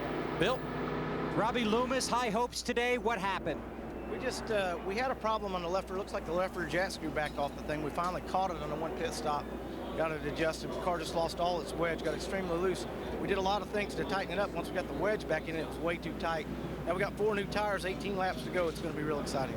Alan. Real exciting is right. Jeff Gordon restarting 16th. I had that happen to me at Dover. Jack True back Yeah, off. he had that happen. And Tony Stewart, what Zippy was talking. Green is right. What Zippy was talking about, this is the backup car that Tony Stewart is driving. Friday morning, in one of the first practice sessions, he crashed the Home Depot car and had to go to a backup car. Here comes Jimmy Johnson outside of Mayfield for second. And he's got him. Yes, sir. And Mark is having trouble getting off the mark. Matt. BP under that caution. Jimmy told Chad Knaus the car finally started coming back to me. I just lost too much track position at the start of that run. He's got one more shot at the 20. Not the last segment of the race, but the one before that. Jimmy Johnson got around Tony Stewart and led him for a while. Remember, Stewart passed Johnson back on a pit stop. So we'll see if Jimmy can get up there and do anything with Tony in these final few laps. 17 to go. The guys that took tires on the pit stop, Joe Nemechek and Dale Jarrett, were the first off pit road. They only got right side tires, and they restarted 11th on back. And here the cars are coming that changed 4 tires. Ooh, that's tight. Was a car that did not stop, did not change tires, and Jeff Gordon was able to get by. 15 able to get by. Looks like he had something coming off the left rear of that car. Fender road, maybe? Maybe there was some contact there on that restart. Well, they were only about 3 wide going down the backstretch. The 3 wide now. Let's take a look to see if there was some contact, because I saw some smoke come off the left rear of the Robbie Gordon 31 car. Robbie restarted in 10th position. Watch right there. You got him right behind Jamie McMurray. Looks like he... Oh, there it is. Yeah, it's actually the right front. Left front there. Or left front. On Robbie's car, yeah.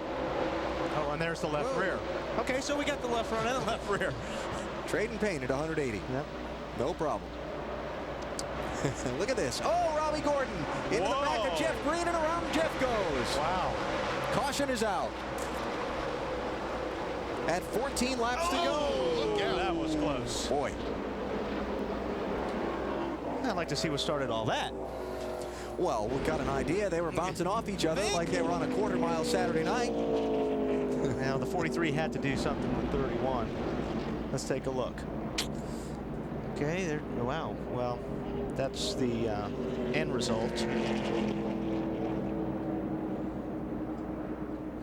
Jeff Green was not on the lead lap.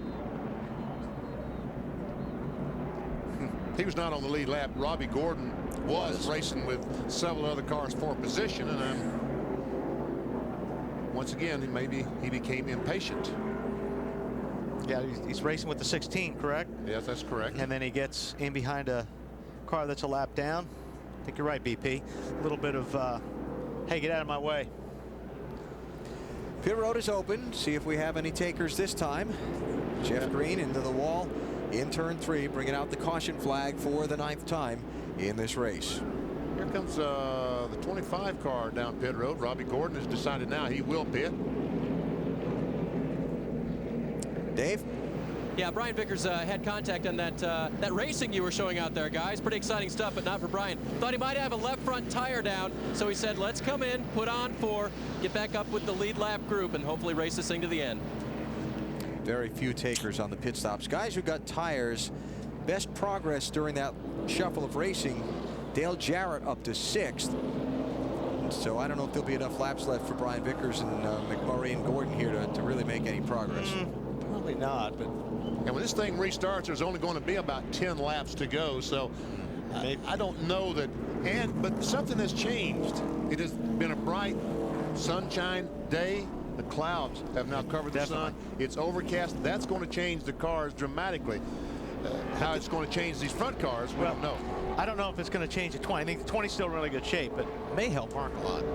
Into the closing laps here at Chicagoland. Let's show you how we got here. Casey Kane in the 9, passing Jeff Gordon for the lead in the opening laps. A couple of laps later, caution was out for the first time in the race. See, the 12 car, Ryan Newman, loses a left rear tire, spins the car right up in front of Kurt Busch. Both those cars in the wall. A couple guys in the top 10 in the Nextel Cup Championship standings who wound up damaged and spent a lot of time in the garage getting repairs. Here's the big controversy of the day. Casey Kane leading on a restart. Tony Stewart, contact from behind. Like a Talladega or Daytona crash. Dale Earnhardt Jr. swept up into the accident, second place man in the championship, and this was the scene on pit road. This is not a dancing contest. As one crew chief went to visit another, and the discussion went on from there. Tony Stewart has dominated today. He's led 147 of the 255 laps we've run. This was the one segment of the race where somebody but Tony Stewart had the strongest car. Jimmy Johnson comes off turn 2, goes by Tony Stewart, but then the caution flag came out later on. They made a pit stop, and he's just not been able to get that car back up to speed. Teams have tried to get 2 tires and no tires to get in front of Stewart. Yep, Sterling Marlin missed a shift and, boy, lost 3-4 positions on that one. See Jeremy Mayfield in front of Tony Stewart. His crew giving him 2 tires on the last pit stop that they made, but after following him around for about 27 laps, Stewart finally able to get the good out of his 4 fresh tires and overtake Jeremy Mayfield for the top spot. That's how we've gotten to where we are, and now we're coming to the green flag for a restart that'll be with 11 laps to go. Okay, now this is where it's real important for Tony Stewart to get the best restart of the day, and for everybody else that matter. You know, I mean, you've got to be right on the guy's bumper on the restart because this is it. Not pictured in our race recap much, Jeff Gordon, the driver who started on pole today, looking to win a 3rd straight race. He has struggled all day long.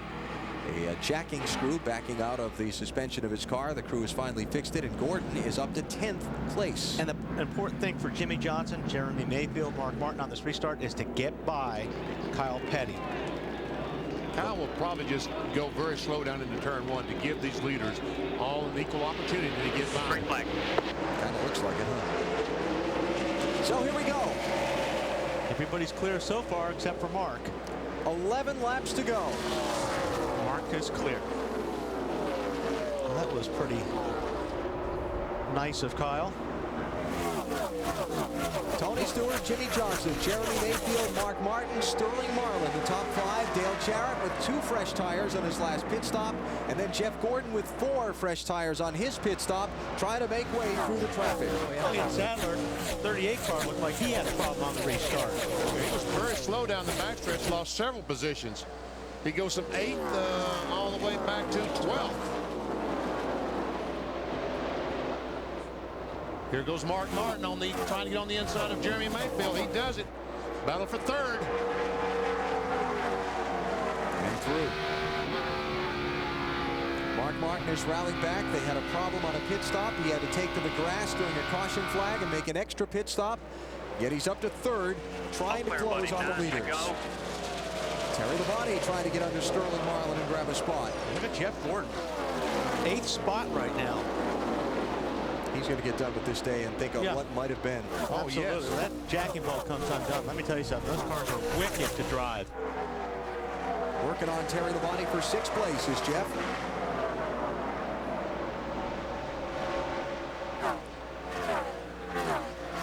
He's trying. Yeah, I tell you what, it's been a very solid day for that 5 car.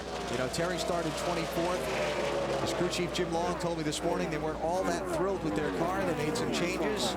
They've played the strategy game correctly. They've gotten in track position. They stayed out one time when a lot of other people pitted. There are those 2 words again we've used all day. He's got some inspiration from his son yesterday. Yeah. Not familiar, Terry's 23-year-old son, Justin, with his first NASCAR Cup Series win here at Chicagoland yesterday. We showed it to you live on NBC. 7 laps to go. Jeff Gordon through to 6th place. Dale Jarrett's next in front of him. Out in front, Jimmy Johnson can't handle Tony Stewart. He's pulling away in the 20 car. Now, it looks like Tony's got it where he wants it. Mark is picking up a little bit on the 48 car, but He's got to, once he catches him, he's got to figure a way to pass him, and we've only got 6 to go to come back across the line. Martin on lap 259 ran his fastest lap of the day. He's about 0.2 of a second faster than Jimmy Johnson. But he he's may racing catch for him. second now. Yes. Not enough laps left. You'll agree with my math on that. I will agree with you on that. Okay. Mayfield and Jarrett, 4th and 5th. Going to be a good day in the championship standings for Dale Jarrett. Those drivers on the outside looking in for now in that 10-driver chase for the Nextel Cup. And up to Tony Stewart. 5 to go. Got that racetrack all to himself, BP, and that's what you want. Tony Stewart has been excellent here the last couple of years. He finished 3rd in 2002, led 35 laps. He won the pole and finished 2nd here last year, led 80 laps. But you know, the fact that Tony Stewart has not won yet this season is sort of a payoff to the feature we did on Discover Card Countdown to Green about just how difficult it is to win these Nextel Cup Series races. Everything's got to be perfect. Everything has got to be perfect. And you know where it's really going to count. But wait a minute. Yesterday, everything wasn't perfect. They had, you know, Mike Wallace stayed out there. He got some track position and started running some fast laps, and he ran out of gas. Well, it wasn't perfect. That's he right. ran out of gas. You've got to be perfect. Well, I guess that's right. Oh, we got a car. Who's that? Mark Martin scraping the wall. No, does he got a... Oh, you have a tire go down, or maybe let's take... What did he say? My brakes are gone. Did he say my brakes are gone, Dave? He said I saved it. Now, I haven't figured out if he hit the switch as quick as he said I saved race car. I can't believe it. I don't know if we have a replay of how he was off the turn. Okay, it blew up, he said. Yep, but he saved the race car. He didn't get into the wall. This is a favorite race car of theirs. They're taking it testing at Indianapolis Monday, guys. Oh, man, how this is big disappointment. How disappointing is this for Mark Martin? So we stay under green, and we are coming to the white flag for Tony Stewart. He will come by Mark Martin's wounded car, and Tony will have a final 1.5 mile lap to try and secure his first win of 2004. Of course, the day's headlines will be an interesting one for Tony and his team, involved in the incident with Casey Kane a little earlier on a restart, and then the altercation on pit road between the 9 and 20 pit crews. But in the end, it'll be a dominating performance by Stewart, who will have led 160 of 267 laps. That's pretty dominant. Oh, he's been by far the best car today. There's no doubt about it.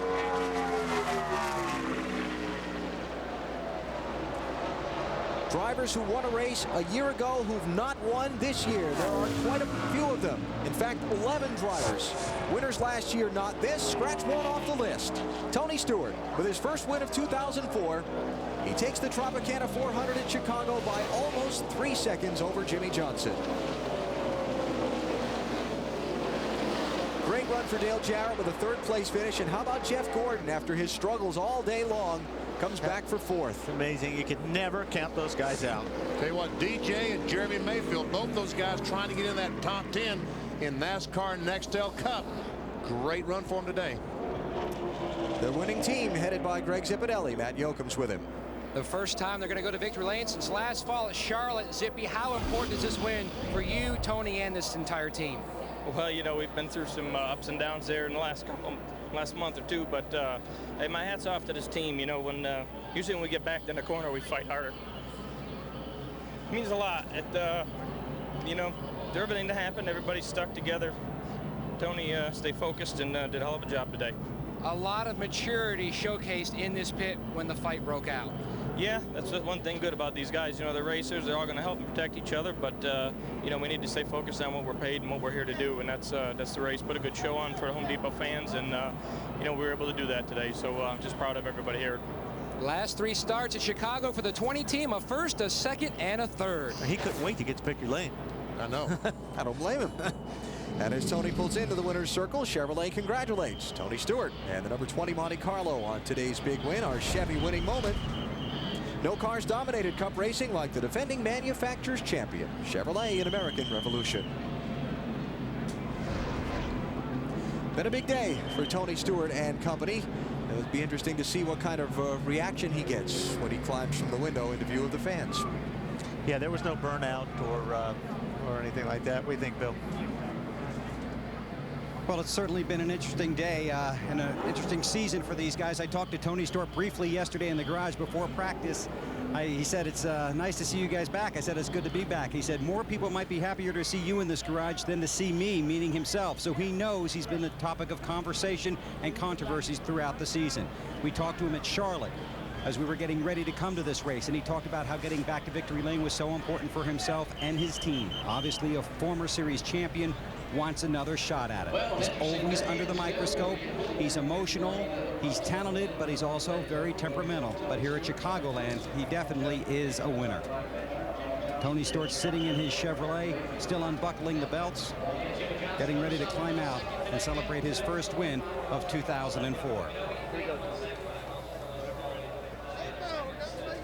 Waiting for a drink and some towels. Dominating performance for Stewart today. The wheel comes off. Tony's still unbuckling the belts. Now he's ready to climb on out of there and celebrate his first win of the season. Talking to his crew chief, Greg Zipadelli. He was waiting for Zipadelli to come here before he climbed out of the car. This is a talented 1-2 punch. There are a lot of good crew chief driver combinations, but this is certainly one of the best.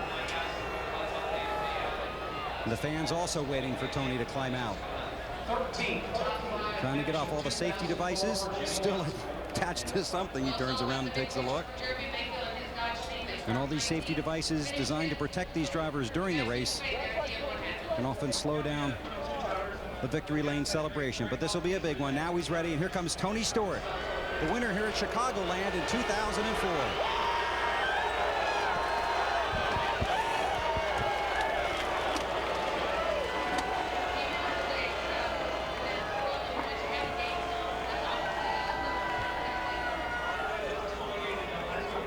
Tony,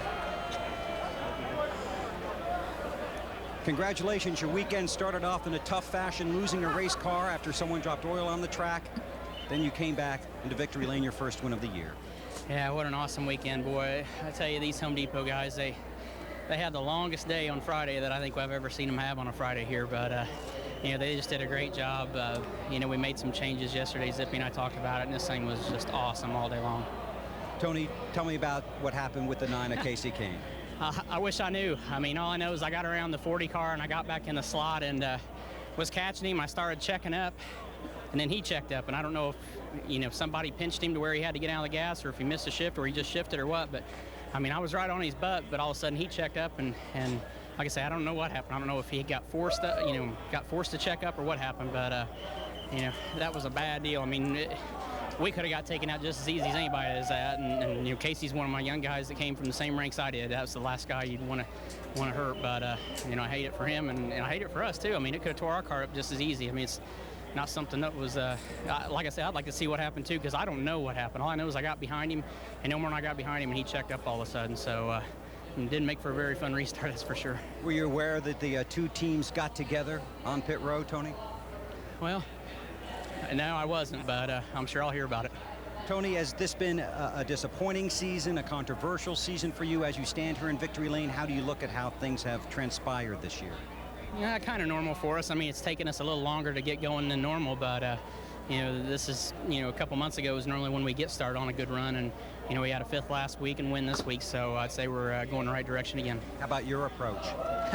1 week at a time still. That's the only way we can do it. It's you know, we've all wanted to be better than what we are, but you know, it just shows the determination of this Joe Gibbs Racing team. And you know, JD Gibbs is our new leader this year with Joe going back to football, and you know, JD's shown that he's a good leader. I mean, he keeps these guys pumped up. Zippy's done a great job, and these guys just don't quit. I mean, they're probably the toughest Cup crew in Nextel. So you know, I'm pretty fortunate to be with these guys. You're such an intense individual. Does winning take some of the edge off the pressure to perform? No, because I got next week now. So you know, you're only as good as your previous week, and you know, today's over now. We won today, and we'll celebrate tonight, and you know, tomorrow we'll get ready for Loudon. So you know, putting 2 or 3 of these in a row would ease a lot of stress, but you know, we got to keep working. I mean, Jimmy Johnson's running really good. There's a lot of guys that are tough. I mean, Casey Kane's one of them that's tough every week. So if we're going to have a shot at winning this thing at the end of the season, we got to catch up to those guys, and hopefully today is step 1 in that process. Okay, well, you're lucky. Next week's off, so you can enjoy it for 2 weeks. Congratulations. Tony Stewart in victory lane. Matt? Point leader Jimmy Johnson keeps top-5ing them again. Could you have made that car any better, Jimmy, to catch him? That one segment where we took the lead, that was the best the car was. There at the end, it was a little edgy getting started on the loose side, and that's all I had. You know, the 20 was probably the strongest car all day long. We had one segment where we had the best car, but best car won the race, and too bad we couldn't have something for him there. I really felt like this was a great weekend for us. I wanted to win here in Chicago for Chad being his home state, but I just, you know, it's hard to argue with what this Lowe's team is doing, all the hard work from Hendrick Motorsports. You look at the scoreboard, Hendrick cars are all the way through there. 14th is the worst car. It's pretty amazing. Just a great race car, great race team, and a lot of support from Lowe's and Chevrolet, and very proud to be a part of it all. Jimmy Johnson second here at Chicago. Dave? Well, Jeff Gordon getting a little refreshment after a drive like that. I cannot believe what you came back from, Jeff. Can you? And some lays, too. No, I can't. That was an amazing display of teamwork and good fortune, because we were in big trouble. We had some kind of problem. I think the left rear jack screw on, you know, did itself, and we were just so loose, and we got really far behind, lost a lap, got the lucky dog, getting ready, caution came out, and, you know, almost getting ready to go another lap down, caution came out. So we were very fortunate today. Things worked in our favor. And then, you know, just a great display of teamwork by this DuPont Chevrolet team. They really are awesome. And, you know, today, I told the guys earlier how much we got to appreciate those good days we've been having. Today was a day to appreciate those good ones, but we still somehow pulled out a 4th place finish. That 4-tire stop there at the end was a great call. That's his 7 top 5 of the season. Matt? The Dale Jarrett Mike Ford combination produces another top 5. Same race cars, Michigan, same finish, DJ. This team has really turned the corner. Yeah, we've made a lot of strides here, and you know, overcame adversity today. Just after we'd made a green flag stop, apparently ran over something. We got a flat tire and almost 2 laps down, so we came back from that. And then Mike made a great call there at the end for 2 tires, and that helped us pass a lot of those guys that were struggling there on older tires. So things are doing well, and just want to thank the UPS employees out there. There's over 350,000 of them that have really supported us through the most difficult times here, and it's nice to give them a little bit of reward for that. And City Financial, Coca-Cola, Ford Motor Company, and this also gives another $5,000 to the Susan G. Komen Breast Cancer Foundation from Ford Credit. So all in all, a pretty good day for us. DJ, third. Let's go to Marty with the other Dale. That'd be Dale Earnhardt Jr., who after the race said, I am plumb worn out. It's kind of hard to drive those race cars on a hot day, but walk me through your day, Junior. I didn't say I was wore out. They told me you did. It was a good race. The car was pretty good. I missed pit road, then I sped on pit road, and cost us a lap, and we spent most of the day lap down. Finally got it back at the end. We were involved in that crash a little bit, not bad, but knocked the ball joint around in the right front, I think, and knocked a toe out. But the car was good. We gained a lot from yesterday. We weren't good at all yesterday. Wasn't confident, but when we started the race, I drove right up to about 15th or so, and I was pretty happy with my car. And just things just didn't all go our way, but I was pretty happy how the car drove today. Finishes 20th. So Dale Earnhardt Jr. losing some ground to Jimmy Johnson in the championship standings today, but in the bigger picture is the chase for the championship. He's going to remain right in the thick of qualifying for those final 10 spots and the run to Homestead in mid-November. Tony Stewart with his first win of 2004. More post-race coverage coming up from Chicagoland Speedway. We wondered what kind of reception Tony would get in victory lane. I'd say mixed is a fair description.